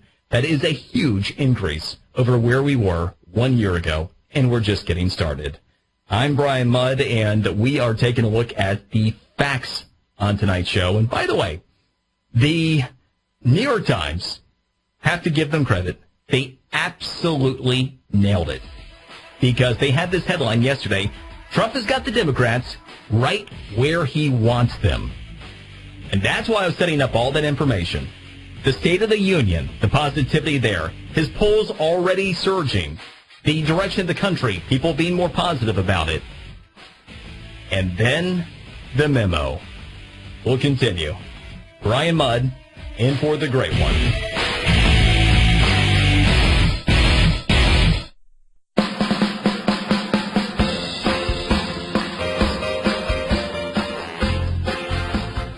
Levin Show, live and national at 877-381-3811. The Democratic Party paid money to the Perkins Law Firm. The Perkins Law Firm then hired Fusion GPS, Christopher Steele and Glenn Simpson, and they also hired Nellie Orr, the spouse of a senior Justice Department official, Bruce Orr. Christopher Steele then went and drummed up this fake dossier, and then Nellior's role was to get this into the hands of her husband, who, despite the fact that his silo includes drug interdiction and anti-narcotics endeavors, somehow was then meeting with Christopher Steele and Glenn Simpson before and after the election. Florida Representative Matt Gaetz. Once again, you hear the level of specificity, and you hear how crystal clear the information is laid out. And again, 30 different facts inside of 4 pages, and now one of them is in dispute, and every one of them implicates people from James Comey all the way through the deputies, former, and actually, if you're talking about the Justice Department, current Rod Rosenstein, who happens to be implicated. If you're wondering why there had been such a harsh pushback by so many people at the Bureau, so many people that used to be at the Bureau, why we ended up having the deputy FBI director suddenly go into retirement 3 months early. Well, he is also a conspirator who is named here, who, again, nobody is disputing. So they were all part of it. It's all right there and documented. Not one of them, not one of those claims has been disputed. 2 sides to every story, 1 side to every fact. Now, we were talking about the momentum that the president has, and the New York Times happened to stumble on to a really good point yesterday.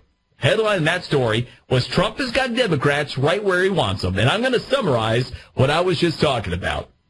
Got 5 points here. Number 1, country's optimism was already on the rise and is already far better than the average of the Obama years. It's a fact. Number 2, the president's approval over the past week took his biggest jump in 6 months prior to the State of the Union address, which was viewed positively by 73% of people who watched it. It's a fact. Number 3, people are just now starting to see the impact of tax reform and their paychecks. And guess what? It's not peanuts. So in the jobs report we got today, guess what? We found out that overall incomes are up 3.6% year over year. 3.6%. Remember how we had wage stagnation? Nobody was ever making more money. Nobody's getting over the top of inflation. 3.6% more money. Here's something else for you. In the fourth quarter GDP report, the biggest number of all. You know what was left after you got done paying the bills? 3.8%. Disposable income at the end of last year was up 3.8%. That's the biggest in over 20 years. This is all before the impact of tax reform. Now, you know all the facts. The people who have lied to you up to this point, when you get it in your paycheck, I said this about Obamacare years ago, and he proved to be true. You can lie to people about things they don't see, touch, or feel, but you can't lie to people about what is or isn't in their pocket. And here's the deal. It's about to hit your paycheck. In fact, I've already heard from some people over the past week who have seen the impact in their paychecks. I've heard from employers as recently as today saying that they were paying their employees with the new adjusted rate. So what does it mean to you? The average American full-time employed makes just over $48,000 per year. You know what that means to you? $1,980 this year. That's what it means to you. Here's the deal. By the time you take a look at how much more you're making from raises and bonuses, and you factor in tax reform, the impact to the average American, you know what that is? 7% more money in your pocket today compared to this time last year. It's the biggest year-over-year increase in 32 years. 2 sides to every story, 1 side to every fact. And again, this hasn't been factored in yet. Here's the 4th point. Top 3 issues voters ID'd with from the State of the Union address were infrastructure, immigration, and military matters, showing that the president has the upper hand in negotiations, and it's all part of his agenda, right? And the 5th one. Okay, so Joe Kennedy's response, right, from the State of the Union, along with the other 4 Democrats. Number 1, that shows that they got no central message, right? But here is what they have. Anti-Trump. Now, if the president's approval ratings, already the highest in 6 months, and he was viewed positively from the State of the Union, and has momentum, and tax cuts hit paychecks, what do you think's going to happen? So if the Democrats' only message is anti-Trump, and he's on the rise, So once again, the New York Times actually got this one right. Blind squirrel, maybe. Trump has got Democrats right where he wants them. All right, let's go to John in Portsmouth, Arkansas. Go. Hello. Hey. Thank you. When, Jeff Sessions and a lot of these crimes that are going on, I do believe Sessions will prosecute, but I do not have faith in the proper charges since what's been going on for so long. I mean, the dossier came out, 1 week before Election Day? The same time Hillary stated nobody's in jail over the money, the insurance policy belonging to this dossier. So really, you don't have confidence in Jeff Sessions? I do have confidence in Sessions putting charges, but I don't believe there'll be charges that'll stick. Just like over the Public Corruption Task Force and the charges provided to elected officials of mail fraud and wire fraud. Well, I got to tell you, I fear that you are right. I want you and my fear to be wrong. Because if we don't see people held accountable this time, we are a banana republic. Because we pick and choose what laws we like, and they're only assigned to the people that they pick and choose to assign them to. And if we see that people at levels of government continue to be above the law, then it's game over. It's only a matter of time. So I hope we're both wrong for that reason. Let's go to Roger in Melbourne, Florida. Go. Hey, Brian, I'd ordinarily say how you doing, but I know you're doing awesome today. Thank you.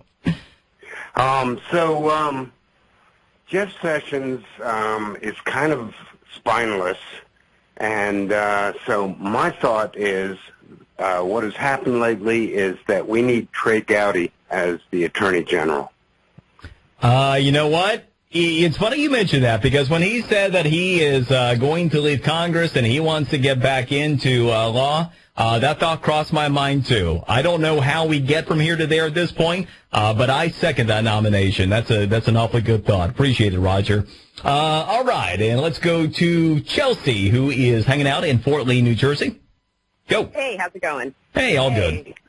I was just going to say, do you really think that the FISA courts would allow surveillance on an American just based on the dossier? I mean, Carter Page was under investigation since 2013. That has nothing to do with the FISA application being able to go through? So, you valid question. Okay, so I'll bite. I don't know, but we have the memo, and here's the issue at hand. Any of the folks who have been out there naysaying this thing have yet to dispute any of the facts in it, right? So regardless of what I think or what you think, we have 30 declarations of fact, and not one of them that has been disputed. So what do we do with that? Well, I mean, right there, they just omitted the fact that Carter Page has been under investigation since 2013, and they talk about, and they bold that Christopher Steele did not want Trump to become president under any circumstances. Yeah, if I saw what Steele was saying, I wouldn't want him to be president either. Well, okay, fine, but that doesn't discredit anything that's in the memo or the illegal activity that would have taken place based upon the implications in that memo. So I understand you want to think through this logically, but hey, as I like to say, two sides to every story, one side to every fact. We had 30 statements of fact, and not one of them that's in dispute as of this point. So that's what we got to ride with. So appreciate it. And let's go to Brian in Fremont, California. Hey, Brian. It's Brian. How are you? Hey, all good. Hey, I want to talk about this approval rating that we've been talking about. If you consider how much the media bashes Trump every day, I'm surprised it's as high as it is. Oh, no kidding. I mean, and that's why I say, I mentioned this earlier in the hour, we as conservatives have been conditioned to be on the defensive, to sit back and go, yeah, I mean, we're the odd people out here. And that's why I took the time to demonstrate, guess what? Yeah, more elected Republicans than at any point since the 1920s. Donald Trump is the president of the United States. I mean, there are still days and moments in my life I go, wow, that actually happened. I actually remember election night after it's all said and done, looking at my wife at 2:30 in the morning and said, Donald Trump is the president of the United States. I mean, think about that. I mean, there's an interesting thought in all this. You're in California. I mean, God bless you. I understand what it's like there. I'm in South Florida. It's a different version of a similar thing in my little neck of the woods down here. But guess what? You're actually in the majority. In that media, they don't have the influence that we used to think they had over the country, over us. And, hey, you know what? Sit back. We're winning. And not getting tired of it either. How about that? Let's stick in California. We'll go to Diane. Hello? Hey, you're on. Here's my question. Okay, we see everything. You just laid it out, all the machinations and the complications and all that. They get to the FISA court, and the judge listens to shoddy claims to persuade him to okay wiretapping on citizens. Now, what's with that judge? Now, we could see the Dem memo. Maybe they presented something to the judge, that persuaded him. But really, what kind of judge would do that? And it's like that's the top of the line. And so you raise a very good point, and this is where the big guy needs to weigh in, because he knows those people far better than I do, and he might have a more educated opinion on it. As to that point, yeah, I agree with you conceptually. What the heck? Here's what I imagine takes place. So they omit all of the information about the conspiracy, and they present it to the FISA court. Now, you're the FISA court, and here are all of these individuals. You've got the FBI director. You've got the deputy attorney general. You've got high-ranking officials presenting evidence to you and saying, we need a warrant. This is serious. And what I would imagine in that particular moment is that this judge is viewing this situation through the seriousness and the credibility of the individuals that have signed off on it. And I'm not justifying it because I don't think we have enough information about the FISA court judge to be able to speak intelligently about that specifically. But you can rationalize it along those lines without necessarily indicting the FISA judge. Though I am with you, because when you hear that Yahoo News and Mother Jones were part of a FISA court evidence decision, I mean, what the hell? This is Brian Mudd, and I'm in for the great one. Mark Levin.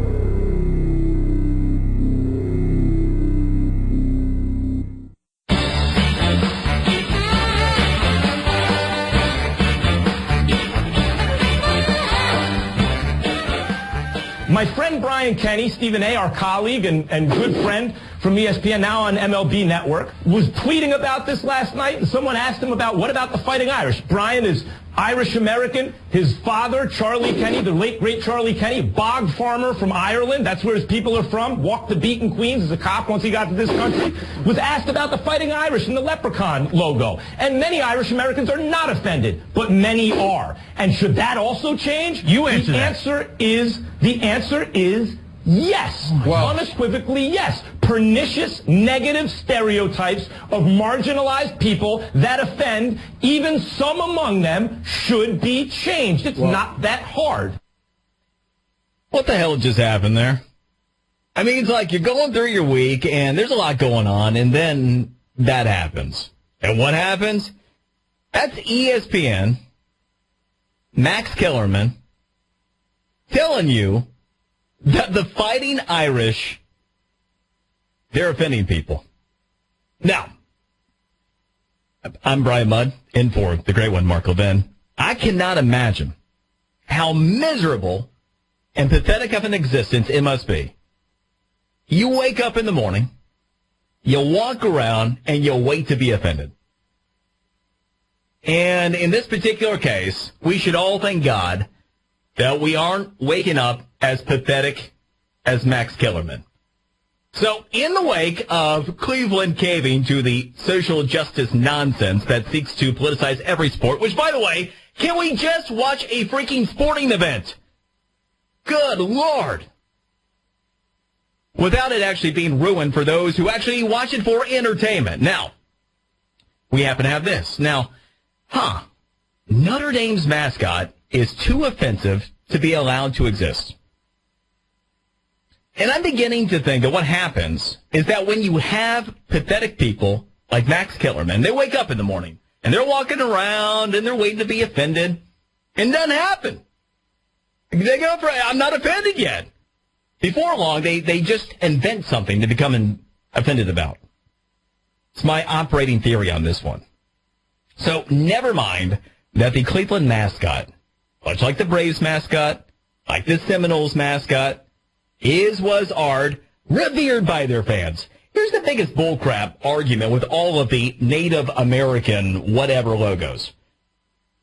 When have you ever known sports fans to be mocking their own team? They sit there and they go, yeah, we really suck. Wow, I really hate the Native Americans that are You're cheering for your team. It's a positive thing. But they're offended. And it's true. We really screwed them a long time ago, and we had the whole Trail of Tears thing. So, yeah, we're just going to give it. No matter. That doesn't make any sense. Okay. We understand you're offended. So, Cleveland Caves. And here we sit. Now, the Irish.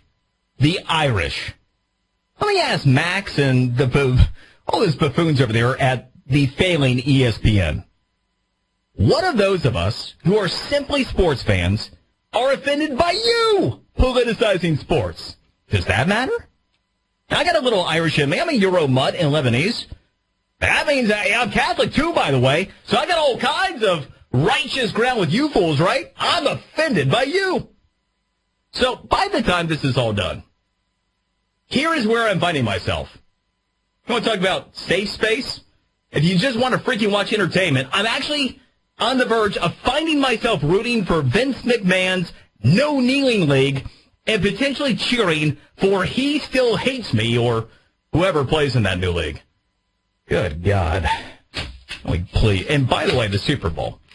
Thought we could just ride off into the Super Bowl. Oh, it was fun, but it was a game. Anyway, I know a couple of people are actually having no Super Bowl parties, but whether you're watching the game, you're not watching the game, I hope you are not offended. And I hope you have a wonderful weekend. And it's been an honor and a pleasure. Again, Brian Mudd, WJNO.com, WIOD.com. It's been an honor filling in for the great.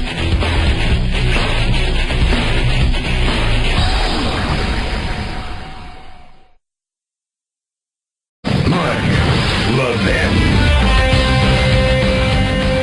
What's going on in this country, I think it's a disgrace. Yeah, you aren't kidding. That, of course, the president earlier today, when he ended up authorizing the release of the memo that in 4 pages had 30 different points that I've been able to identify, that I've shared with you throughout the course of the show, and that not one person has disputed any of. Not any of the 30. 2 sides to every story, 1 side to every fact. And I am not in an underground bunker. I am 7 feet above sea level and currently just a few miles from the President of the United States as he has made his way to Mar-a-Lago this evening. About an hour ago, he came to his second home here in South Florida. I'm Brian Mudd, and I do a morning show on WJNO in West Palm Beach. I do a mid-morning show on WIOD in Miami. And I got content that goes all over the place. I do 6 hours of radio a day when I'm not doing this show. Which, by the way, this is the most radio I've ever done in a day outside of hurricane coverage. And that's a whole different story that we'll save for a different show, different time. But you can go to WJNO.com, WIOD.com, and get content from those shows. And you can also check out my stuff. Very active every day. And again, my role and what I try to do day in and day out is bring you information you don't get anywhere else. Factual information you don't get anywhere else. I always like to say that if you hear what I'm saying somewhere else, then there's no point in me being here and no point in me doing it. And so as part of being an analyst, I wanted to bring you this. Of course, we've been talking about the memo throughout the course of the show so far. Broke that down for you, analyzed that for you. But also, the president, he already had all of the momentum, all the moj before this memo. The initial State of the Union address, that reaction, it was strong. So a couple things. You have a lot of people that take polls, and what do? They find one poll they like, and they run with it.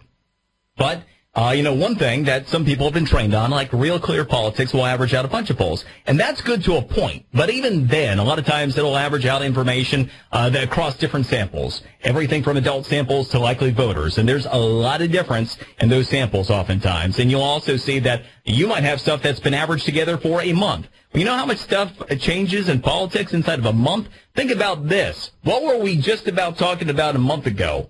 Remember that whole Fire and Fury thing? I mean, if you think about it, in January, we went through Fire and Fury, Asshole Gate, and we ended up going through the partial government shutdown. And guess what? The Trumpster, his average approval rating right now, prior to the impact in the polls of the State of the Union address, is the highest it's been in 6 months. His net approval rating, because his disapproval rating has been falling as well, is actually the best since last April. And yeah, he's still underwater, but remember, this was not a guy who won the election based upon the ultimate likability factor. He had barely above 40% favorables when he won the presidency. So that's not what this is about to begin with. So about the State of the Union, they're talking about there being two sides to every story, one side to those facts. So here's the deal. Let's get to it. You heard the ratings for the speech. They were 45.6 million. And something I will point out right off the bat.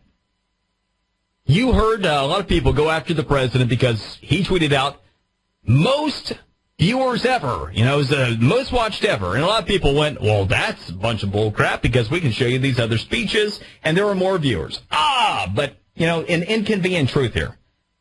That 45.6 million, guess what? That's only traditional broadcast television measured by Nielsen. You might have heard of streaming. It is a somewhat new concept, right? Conveniently, those numbers have been left out. And by the way, even earlier today, I wasn't able to find the latest streaming numbers on the State of the Union speech, but those aren't accounted for. So by the time you factor in streaming viewership, there is actually the potential it would be among the most viewed ever. That's number one. Number two, Fox News. Holy crap. They had 11.5 million viewers. NBC was second with 7.1. This is CNN. It's like, thanks for playing the game. 3.1 million viewers. 3.1 million. So Fox's 11.5. You could add CNN and MSNBC's ratings and combined, they weren't half of Fox News. So here's my next point to you. You know how, as a conservative, you will be made to feel as though you're the outlier, right? Couple of points I want to highlight for you. Donald Trump is the president of the United States. This just said. Secondly, coming out of this 2016 presidential election cycle, there were more elected Republicans top to bottom in the United States of America than there have been at any point since the 1920s. 1920s. So you know how you've been conditioned to feel as though you're the odd one out. You're out there in the periphery. You always have to be on the defensive because that media, man, they put you there. And all those righteous leftists, they put you there. It's them. And remember that if the media had the influence, the traditional media, that they wish they still did, or that you still might feel they have, how in the heck would we have President Donald Trump and more elected Republicans in the United States of America than we've had at any point since the 1920s? So again, to these ratings, hello, who's the oddball? The oddball is the person that's in there going, this is CNN. You have somebody who watched CNN for the State of the Union? They're the weirdo, not you. Next up, when we take a look at the average of the accredited pollsters on the State of the Union address, here's what you get. An average of 73% who responded positively, 73% who responded positively to the State of the Union. You only had 27% that were negative. To put it another way, and again, not counting the streaming ratings, You had 33 1/3 million Americans that held a positive view of the speech compared to 12.3 million who didn't. So if you've been walking around the past couple of days and you've got that bozo that's sitting there going, yeah, that was terrible. They're the weirdo, not you. Because barely 1 in 4 people who watched it had a negative view of it. It's them, not you. Now, that is a smoking performance when you are Donald Trump and already so many people view you through the prism of what they assume that you are. To get 73% positives, that is a rock and roll kind of number. And then you get down to brass tacks. If we get into the top 3 issues that were polled, guess what? The issues in this order were the ones that most resonated with people who watched the State of the Union speech. Number 1, infrastructure. Number 2, immigration. And number 3, national security. Now, what does that tell you? That looks like there's a heck of a lot of wind at the president's back, right? It looks like with a deadline deal looming next Thursday, the president's holding the cards, right? Number 1, infrastructure. Number 2, immigration. Number 3, national security. Huh. So the president holds the upper hand with the immigration deal that he proposed. He holds the upper hand with the infrastructure deal, which is another matter because we are talking about a bunch of debt spending and save that piece of it for another time. And national security. Now, my one nit that I got to pick, and this is one thing that foundationally will just piss me off sometimes. Here's the deal. I understand that the president made a compelling case, and we all have a lot of infrastructure around us that we go, yeah, that really stinks. However, what is the only thing that the federal government was tasked with ever doing for us? Anybody? You got it? Yep, that's right. Defense.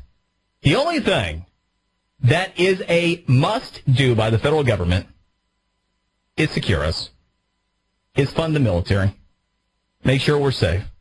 Everything else, it's a choice. That's a choice.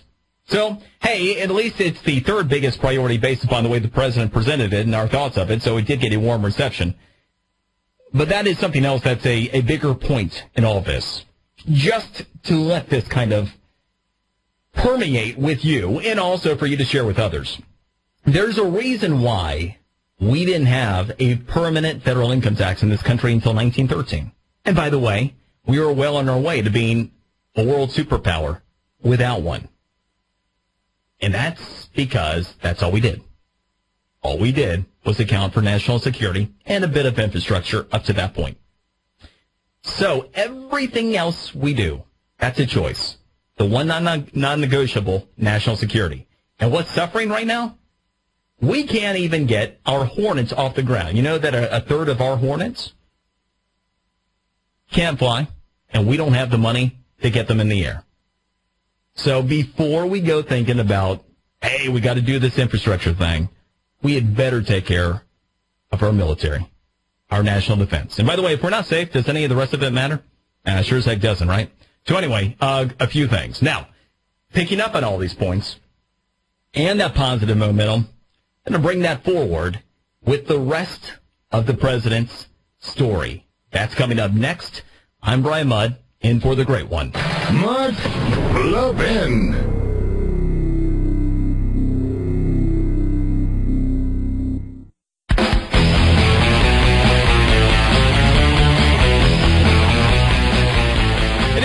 Brian Mudd in for the great one, Mark Levin, and we've been talking about the memo, the 30 different facts in it that not one person has been able to dispute. Not the 30, not one of the 30 has been disputed. So you sit there and say all day, oh, yeah, nothing to it. Yeah. Uh-huh. You can be James Comey, say, that's it. Well, what are you suggesting isn't true, Mr. Comey? That you were part of the fix? Because, that's in the memo. You're not disputing any of the facts in the memo. Adam Schiff? No. He's not disputing any of the facts. Nancy Pelosi? She's pretty much just busy showing that she's been evidently breathing too much of that recreational air in San Francisco. So, Okay. And most recently, we were taking a look at the State of the Union address and how well received it was, and the top issues that were polled coming out of the State of the Union, which all happen to line up with the president's agenda, as we have a deadline looming next Thursday for funding for the government, as we have the DACA deadline looming in early March. And that wasn't all, because one of the things I do each and every week, call it Tracking Trump, I take a look at the president's average approval rating. Now, this is all the polls in a given week. And here's the deal. We take a look at the high point in his approval ratings. You go back to January 27th of last year, only 1 week into his presidency. So his high point was 45% approval, 43% disapproval. All right. So it's never been like he's been the uber popular president, not even right after he was sworn in. He was at positive 2%. The low point was last August when he was just at 37% approval, 59% disapproval. So he was in the hole by 22%. So where are we today? Now, this was prior to any polling that came out later in the day. This is first thing this morning where we stood before really any approval information from the State of the Union was factored in. And that's important. I'll get to that in a moment. Well, his average approval rating, 42% approval, 53% disapproval. Now, while that doesn't sound good, here's the deal. He's up 4% in his overall average approval rating in 1 week. And what moved that? It was Davos, the positive reception over there. It was the great economic news. It was the State of the Union address, 10% of the sample. That's it, as the first thing this morning. So if 73% of people were positive, and he already got a 4% bump, and we see all of those top issues, the president's agenda, he's got all of the upper hand in the negotiating power. But here's the other thing that's important, too. Because when you get into polling, you'll see that some people like to pick and choose polls, right? Well, we have seen for months now that the more engaged and informed somebody is, the more likely they are to approve of him. So over the past week, if you take a look at only the adult samples, the least informed, the least engaged, his average approval rating was 40. If you take a look at registered voters, 44%. If you take a look at likely voters, look at that, 45%, which happens to be, by the way, the exact same approval rating he had just over a year ago, right after his inauguration. So look at that. And you don't hear that anywhere else, do you? Because, again, you got people that are picking and choosing their polls and going with what they like. And the other deal is, too, what you're continuing to see is that because of the samples, you have Gallup. Let's say that somebody used Gallup's poll this week. You know that his approval rating is at negative 20% there? You look at Monmouth. His approval rating, just a negative 4%. Pretty big difference, isn't it? So, again, there's a lot more to the president's story. And then you wait for the outcome of the State of the Union address. Yeah, we've had polls that have come out today that have shown the president's approval as high as 49%. So stand by for next week. But that's not the only thing here. So here's the deal. Have you felt as though the country is heading in the right direction, or have you thought it's on the wrong track? So coming out of the Obama administration, only 30% of us thought we were heading the right way. That's it. So even though people are like, yeah, Obama, good guy, generally had favorable approval ratings, right? Yeah, people hated his policies, and we weren't happy with the direction of the country, and there's good reason for it. We had the worst sustained economy that we've ever had. Pretty ridiculous, right?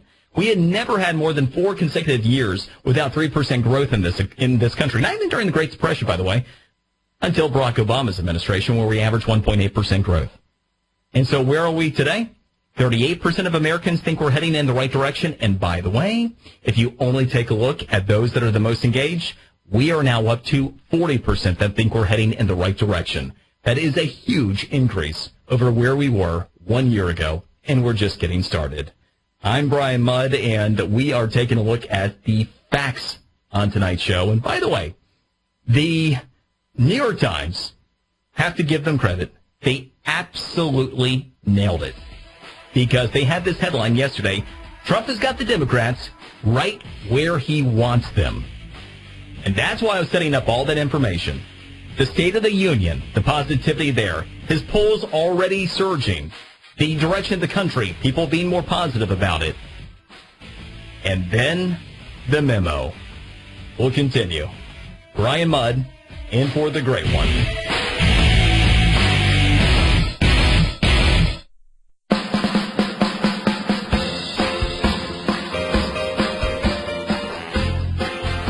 The Mark Levin Show, live and national at 877-381-3811. The Democratic Party paid money to the Perkins Law Firm. The Perkins Law Firm then hired Fusion GPS, Christopher Steele and Glenn Simpson, and they also hired Nellie Orr, the spouse of a senior Justice Department official, Bruce Orr. Christopher Steele then went and drummed up this fake dossier, and then Nellie Orr's role was to get this into the hands of her husband, who, despite the fact that his silo includes drug interdiction and anti-narcotics endeavors, somehow was then meeting with Christopher Steele and Glenn Simpson before and after the election. Florida Representative Matt Gaetz. Once again, you hear the level of specificity, and you hear how crystal clear the information is laid out. And again, 30 different facts inside of 4 pages, and now one of them is in dispute, and every one of them implicates people from James Comey all the way through the deputies, former, and actually, if you're talking about the Justice Department, current Rod Rosenstein, who happens to be implicated. If you're wondering why there had been such a harsh pushback by so many people at the Bureau, so many people that used to be at the Bureau, why we ended up having the deputy FBI director suddenly go into retirement 3 months early. Well, he is also a conspirator who is named here, who, again, nobody is disputing. So they were all part of it. It's all right there and documented. Not one of them, not one of those claims has been disputed. 2 sides to every story, 1 side to every fact. Now, we were talking about the momentum that the president has, and the New York Times happened to stumble on to a really good point yesterday. Headline in that story was Trump has got Democrats right where he wants them. And I'm going to summarize what I was just talking about. Got 5 points here. Number 1, country's optimism was already on the rise and is already far better than the average of the Obama years. It's a fact. Number 2, the president's approval over the past week took his biggest jump in 6 months prior to the State of the Union address, which was viewed positively by 73% of people who watched it. It's a fact. Number 3, people are just now starting to see the impact of tax reform and their paychecks. And guess what? It's not peanuts. So in the jobs report we got today, guess what? We found out that overall incomes are up 3.6% year over year. 3.6%. Remember how we had wage stagnation? Nobody was ever making more money. Nobody's getting over the top of it, but 3.6% more money. Here's something else for you. In the fourth quarter GDP report, the biggest number of all. You know what was left after you got done paying the bills? 3.8%. Disposable income at the end of last year was up 3.8%. That's the biggest in over 20 years. This is all before the impact of tax reform. Now, you know all the facts. The people who have lied to you up to this point, when you get it in your paycheck, I said this about Obamacare years ago, and he proved to be true. You can lie to people about things they don't see, touch, or feel, but you can't lie to people about what is or isn't in their pocket. And here's the deal. It's about to hit your paycheck. In fact, I've already heard from some people over the past week who have seen the impact in their paychecks. I've heard from employers as recently as today saying that they were paying their employees with the new adjusted rate. So what does it mean to you? The average American full-time employed makes just over $48,000 per year. You know what that means to you? $1,980 this year. That's what it means to you. Here's the deal. By the time you take a look at how much more you're making from raises and bonuses, and you factor in tax reform, the impact to the average American, you know what that is? 7% more money in your pocket today compared to this time last year. It's the biggest year-over-year increase in 32 years. 2 sides to every story, 1 side to every fact. And again, this hasn't been factored in yet. Here's the 4th point. Top 3 issues voters ID'd with from the State of the Union address were infrastructure, immigration, and military matters. showing that the president has the upper hand in negotiations, and it's all part of his agenda, right? And the fifth one. Okay, so Joe Kennedy's response, right, from the State of the Union, along with the other four Democrats. Number one, that shows that they got no central message, right? But here is what they have. Anti-Trump. Now, if the president's approval ratings, already the highest in 6 months, and he was viewed positively from the State of the Union, and has momentum, and tax cuts hit paychecks, what do you think's going to happen? So if the Democrats' only message is anti-Trump, and he's on the rise, uh-oh. So once again, the New York Times actually got this one right. Blind squirrel, maybe. Trump has got Democrats right where he wants them. All right, let's go to John in Portsmouth, Arkansas. Go. Hello. Hey. Thank you. When, Jeff Sessions and a lot of these crimes that are going on, I do believe Sessions will prosecute, but I do not have faith in the proper charges since what's been going on for so long. I mean, the dossier came out, 1 week before Election Day? The same time Hillary stated nobody's in jail over the money, the insurance policy belonging to this dossier. So really, you don't have confidence in Jeff Sessions? I do have confidence in Sessions putting charges, but I don't believe there'll be charges that'll stick. Just like over the Public Corruption Task Force and the charges provided to elected officials of mail fraud and wire fraud. Well, I got to tell you, I fear that you are right. I want you and my fear to be wrong. Because if we don't see people held accountable this time, we are a banana republic. Because we pick and choose what laws we like, and they're only assigned to the people that they pick and choose to assign them to. And if we see that people at levels of government continue to be above the law, then it's game over. It's only a matter of time. So I hope we're both wrong for that reason. Let's go to Roger in Melbourne, Florida. Go. Hey, Brian, I'd ordinarily say how you doing, but I know you're doing awesome today. Thank you. Jeff Sessions is kind of spineless, and so my thought is what has happened lately is that we need Trey Gowdy as the Attorney General.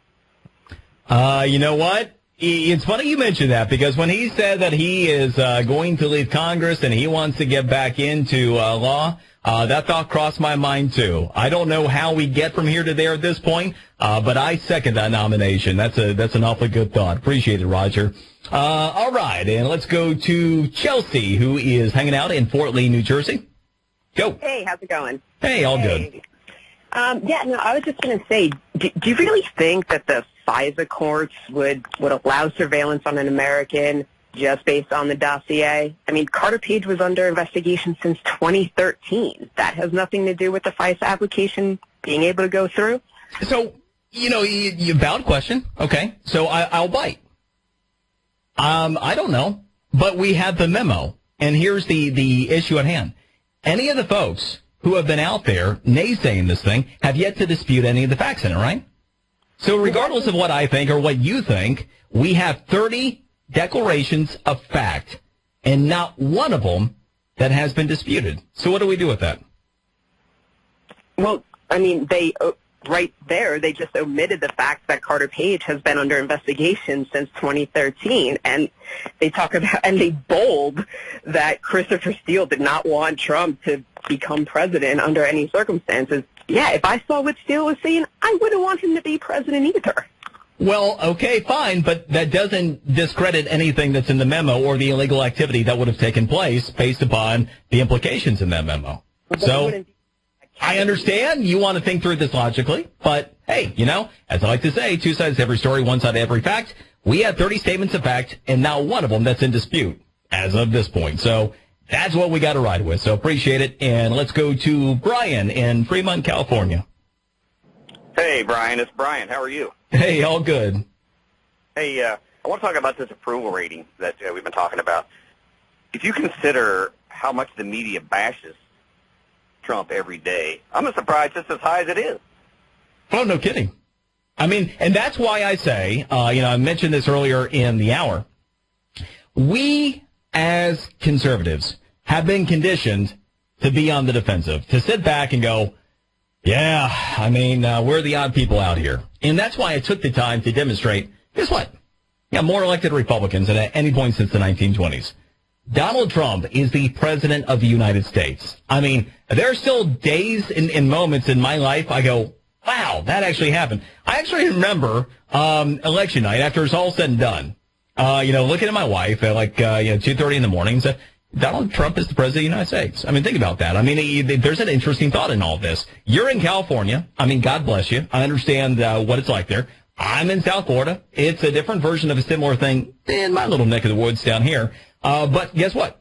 You're actually in the majority. In that media, they don't have the influence that we used to think they had over the country, over us. And, hey, you know what? Sit back. We're winning. And not getting tired of it either. How about that? Let's stick in California. We'll go to Diane. Hello? Hey, you're on. Here's my question. Okay, we see everything. You just laid it out. All the machinations and the complications and all that. They get to the FISA court, and the judge listens to shoddy claims to persuade him to okay wiretapping on citizens. Now, what's with that judge? Now, we could see the Dem memo. Maybe they presented something to the judge, that persuaded him. But really, what kind of judge would do that? And it's like that's the top of the line. And so you raise a very good point, and this is where the big guy needs to weigh in, because he knows those people far better than I do, and he might have a more educated opinion on it. As to that point, yeah, I agree with you conceptually. What the heck? Here's what I imagine takes place. So they omit all of the information about the conspiracy, and they present it to the FISA court. Now, you're the FISA court, and here are all of these individuals. You've got the FBI director. You've got the deputy attorney general. You've got high-ranking officials presenting evidence to you and saying, we need a warrant. This is serious. And what I would imagine in that particular moment is that this judge is viewing this situation through the seriousness and the credibility of the individuals that have signed off on it. And I'm not justifying it because I don't think we have enough information about the FISA court judge to be able to speak intelligently about that specifically. But you can rationalize it along those lines without necessarily indicting the FISA judge. Though I am with you, because when you hear that Yahoo News and Mother Jones were part of a FISA court evidence decision, I mean, what the hell? This is Brian Mudd, and I'm in for the great one. Mudd Levin.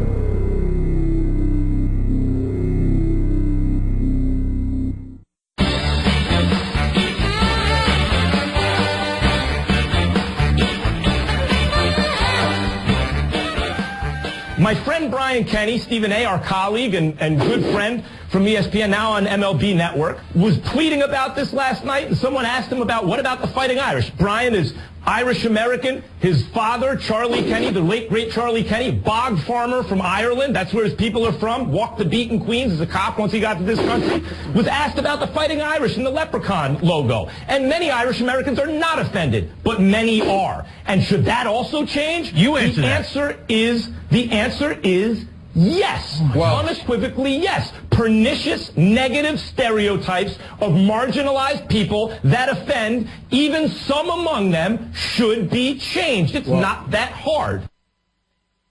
What the hell just happened there?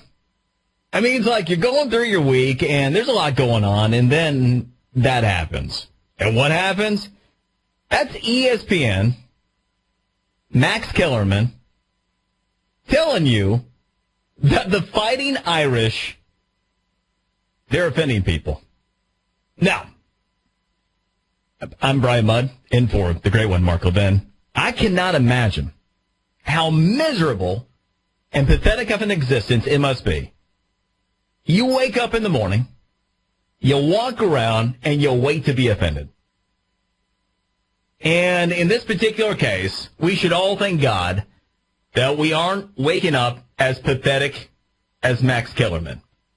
So in the wake of Cleveland caving to the social justice nonsense that seeks to politicize every sport, which, by the way, can we just watch a freaking sporting event? Good Lord. Without it actually being ruined for those who actually watch it for entertainment. Now, we happen to have this. Now, Notre Dame's mascot is too offensive to be allowed to exist. And I'm beginning to think that what happens is that when you have pathetic people like Max Kellerman, they wake up in the morning and they're walking around and they're waiting to be offended. And it doesn't happen. They go for, I'm not offended yet. Before long, they just invent something to become offended about. It's my operating theory on this one.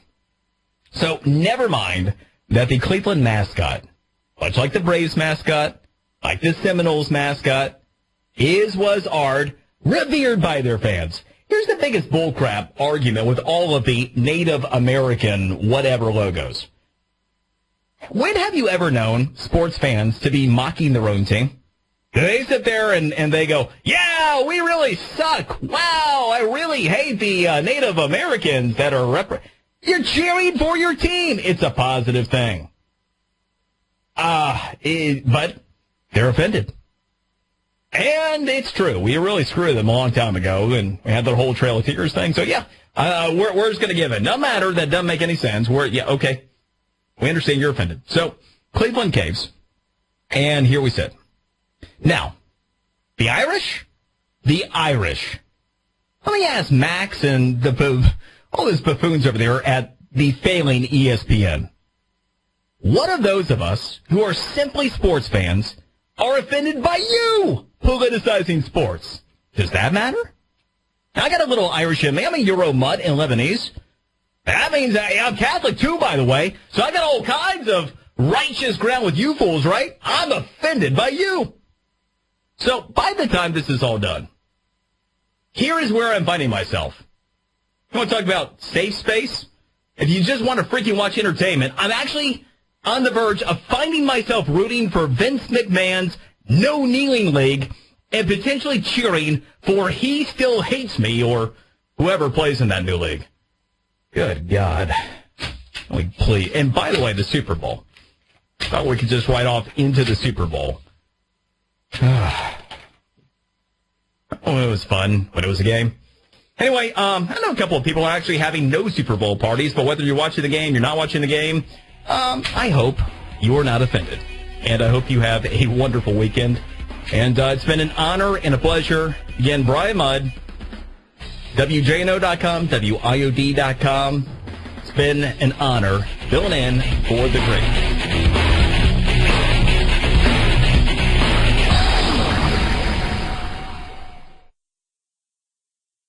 To elected officials of mail fraud and wire fraud. Well, I got to tell you, I fear that you are right.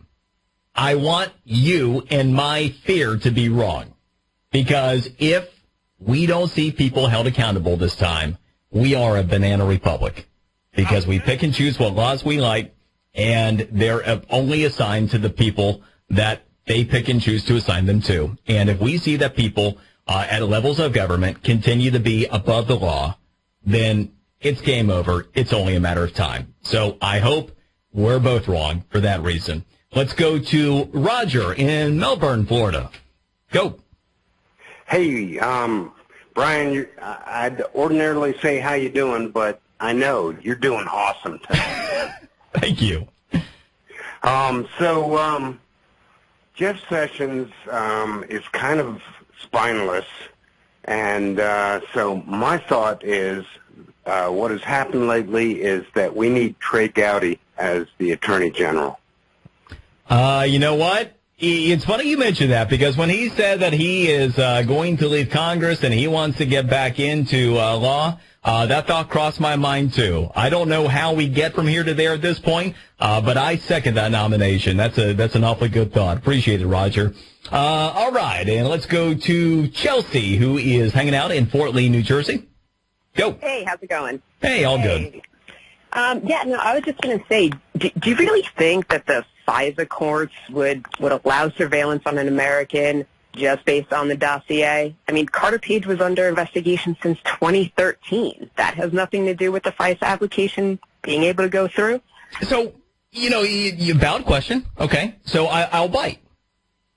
I don't know, but we have the memo, and here's the issue at hand. Any of the folks who have been out there naysaying this thing have yet to dispute any of the facts in it, right? So regardless of what I think or what you think, we have 30 declarations of fact, and not one of them that has been disputed. So what do we do with that? Well, I mean, right there, they just omitted the fact that Carter Page has been under investigation since 2013, and they bold that Christopher Steele did not want Trump to become president under any circumstances. Yeah, if I saw what Steele was saying, I wouldn't want him to be president either. Well, okay, fine, but that doesn't discredit anything that's in the memo or the illegal activity that would have taken place based upon the implications in that memo. So I understand you want to think through this logically, but hey, as I like to say, two sides to every story, one side to every fact. We have 30 statements of fact, and not one of them that's in dispute as of this point. So that's what we got to ride with. So appreciate it, and let's go to Brian in Fremont, California. Hey, Brian. It's Brian. How are you? Hey, all good. Hey, I want to talk about this approval rating that we've been talking about. If you consider how much the media bashes Trump every day, I'm surprised it's as high as it is. Oh, no kidding. I mean, and that's why I say, I mentioned this earlier in the hour, we as conservatives have been conditioned to be on the defensive, to sit back and go, yeah, I mean, we're the odd people out here. And that's why I took the time to demonstrate, guess what? Yeah, more elected Republicans than at any point since the 1920s. Donald Trump is the president of the United States. I mean, there are still days and moments in my life I go, wow, that actually happened. I actually remember election night after it's all said and done, looking at my wife at 2:30 in the morning and said, Donald Trump is the president of the United States. I mean, think about that. I mean, there's an interesting thought in all this. You're in California. I mean, God bless you. I understand what it's like there. I'm in South Florida. It's a different version of a similar thing in my little neck of the woods down here. But guess what? You're actually in the majority. And that media, they don't have the influence that we used to think they had over the country, over us. And, hey, you know what? Sit back. We're winning. And not getting tired of it either. How about that? Let's stick in California. We'll go to Diane. Hello? Hey, you're on. Here's my question. Okay, we see everything. You just laid it out. All the machinations and the complications and all that. They get to the FISA court, and the judge listens to shoddy claims to persuade him to okay wiretapping on citizens. Now, what's with that judge? Now, we could see the Dem memo. Maybe they presented something to the judge, that persuaded him. But really, what kind of judge would do that? And it's like that's the top of the line.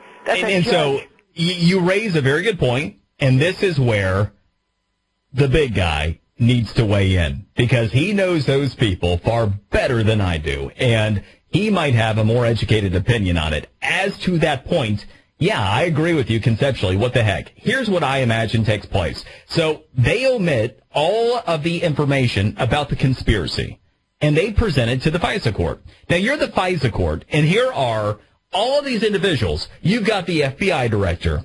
You've got the deputy attorney general. You've got high-ranking officials presenting evidence to you and saying, we need a warrant. This is serious. And what I would imagine in that particular moment is that this judge is viewing this situation through the seriousness and the credibility of the individuals that have signed off on it. And I'm not justifying it because I don't think we have enough information about the FISA court judge to be able to speak intelligently about that specifically. But you can rationalize it along those lines without necessarily indicting the FISA judge. Though I am with you, because when you hear that Yahoo News and Mother Jones were part of a FISA court evidence decision, I mean, what the hell? This is Brian Mudd, and I'm in for the great one. Mark Levin.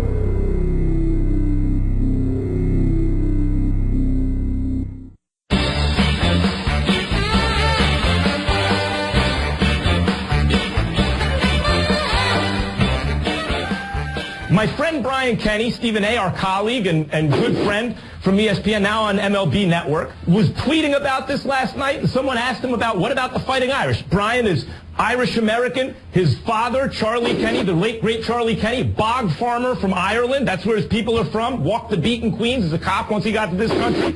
Was asked about the Fighting Irish and the leprechaun logo. And many Irish-Americans are not offended, but many are. And should that also change? You answer that. The answer is yes. Unequivocally yes. Pernicious, negative stereotypes of marginalized people that offend, even some among them, should be changed. It's not that hard. What the hell just happened there? I mean, it's like you're going through your week, and there's a lot going on, and then that happens. And what happens? That's ESPN, Max Kellerman, telling you that the Fighting Irish, they're offending people. Now, I'm Brian Mudd, in for the great one, Mark Levin. I cannot imagine how miserable and pathetic of an existence it must be. You wake up in the morning, you walk around, and you wait to be offended. And in this particular case, we should all thank God that we aren't waking up as pathetic as Max Kellerman. So, in the wake of Cleveland caving to the social justice nonsense that seeks to politicize every sport, which, by the way, can we just watch a freaking sporting event? Good Lord. Without it actually being ruined for those who actually watch it for entertainment. Now, we happen to have this. Now, Notre Dame's mascot is too offensive to be allowed to exist. And I'm beginning to think that what happens is that when you have pathetic people like Max Kellerman, they wake up in the morning and they're walking around and they're waiting to be offended, and it doesn't happen. They go for, I'm not offended yet. Before long, they just invent something to become offended about. It's my operating theory on this one. So never mind that the Cleveland mascot, much like the Braves mascot, like the Seminoles mascot, are revered by their fans. Here's the biggest bullcrap argument with all of the Native American whatever logos. When have you ever known sports fans to be mocking their own team? They sit there and they go, yeah, we really suck. Wow, I really hate the Native Americans that are You're cheering for your team. It's a positive thing. But they're offended. And it's true. We really screwed them a long time ago, and we had the whole Trail of Tears thing. So, yeah, we're just going to give it. No matter, that doesn't make any sense. Okay. We understand you're offended. So, Cleveland caves, and here we sit. Now, the Irish? The Irish. Let me ask Max and all those buffoons over there at the failing ESPN. What of those of us who are simply sports fans are offended by you politicizing sports? Does that matter? I got a little Irish in me. I'm a Euro Mutt in Lebanese. That means I'm Catholic too, by the way. So I got all kinds of righteous ground with you fools, right? I'm offended by you. So by the time this is all done, here is where I'm finding myself. You want to talk about safe space? If you just want to freaking watch entertainment, I'm actually on the verge of finding myself rooting for Vince McMahon's No Kneeling League and potentially cheering for He Still Hates Me or whoever plays in that new league. Good God. Please. And by the way, the Super Bowl. Thought we could just ride off into the Super Bowl. Oh, it was fun, but it was a game. Anyway, I know a couple of people are actually having no Super Bowl parties, but whether you're watching the game, you're not watching the game, I hope you are not offended. And I hope you have a wonderful weekend.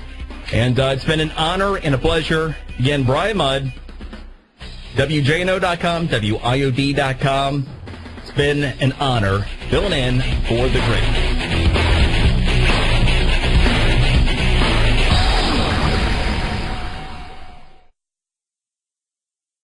That offend, even some among them, should be changed. It's not that hard. What the hell just happened there? I mean, it's like you're going through your week, and there's a lot going on, and then that happens. And what happens? That's ESPN, Max Kellerman, telling you that the Fighting Irish, they're offending people. Now, I'm Brian Mudd, in for the great one, Mark Levin. I cannot imagine how miserable and pathetic of an existence it must be. You wake up in the morning, you walk around, and you wait to be offended. And in this particular case, we should all thank God that we aren't waking up as pathetic as Max Kellerman. So, in the wake of Cleveland caving to the social justice nonsense that seeks to politicize every sport, which, by the way, can we just watch a freaking sporting event? Good Lord.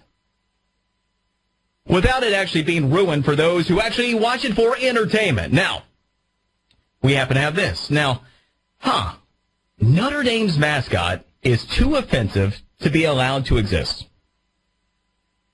And I'm beginning to think that what happens is that when you have pathetic people like Max Kellerman, they wake up in the morning and they're walking around and they're waiting to be offended, and it doesn't happen. They go for, I'm not offended yet. Before long, they just invent something to become offended about. It's my operating theory on this one. So never mind that the Cleveland mascot, much like the Braves mascot, like the Seminoles mascot, are revered by their fans. Here's the biggest bullcrap argument with all of the Native American whatever logos. When have you ever known sports fans to be mocking their own team? They sit there and they go, yeah, we really suck. Wow, I really hate the Native Americans that are You're cheering for your team. It's a positive thing. But they're offended.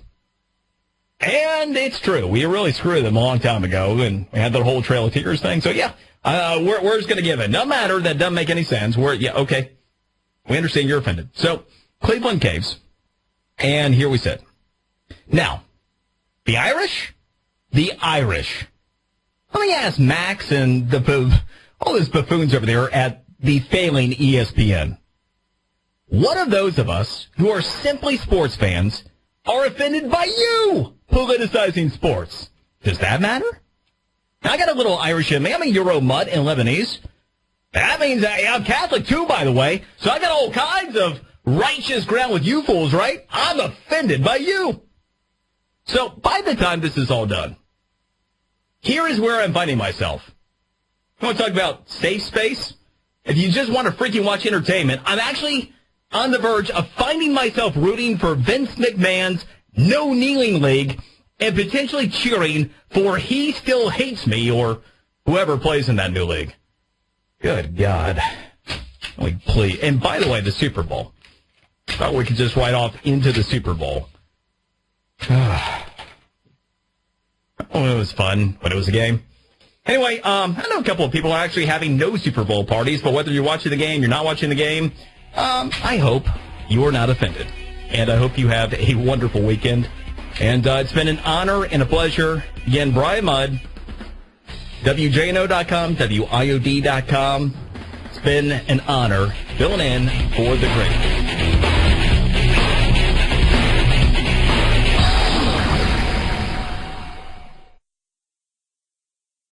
Does that matter? I got a little Irish in me. I'm a Euro Mutt in Lebanese. That means I'm Catholic, too, by the way. So I got all kinds of righteous ground with you fools, right? I'm offended by you. So by the time this is all done, here is where I'm finding myself. I want to talk about safe space. If you just want to freaking watch entertainment, I'm actually on the verge of finding myself rooting for Vince McMahon's No Kneeling League and potentially cheering for He Still Hates Me or Whoever plays in that new league. Good God. Like, please. And by the way, the Super Bowl. Thought we could just ride off into the Super Bowl.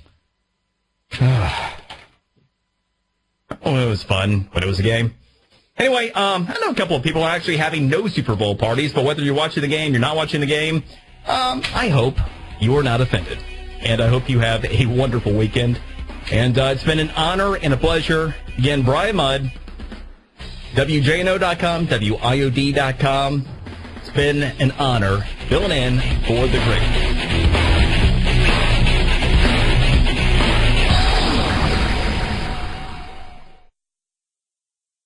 Game. I hope you're not offended. And I hope you have a wonderful weekend. And it's been an honor and a pleasure. Again, Brian Mudd, WJNO.com, WIOD.com. It's been an honor filling in for the great.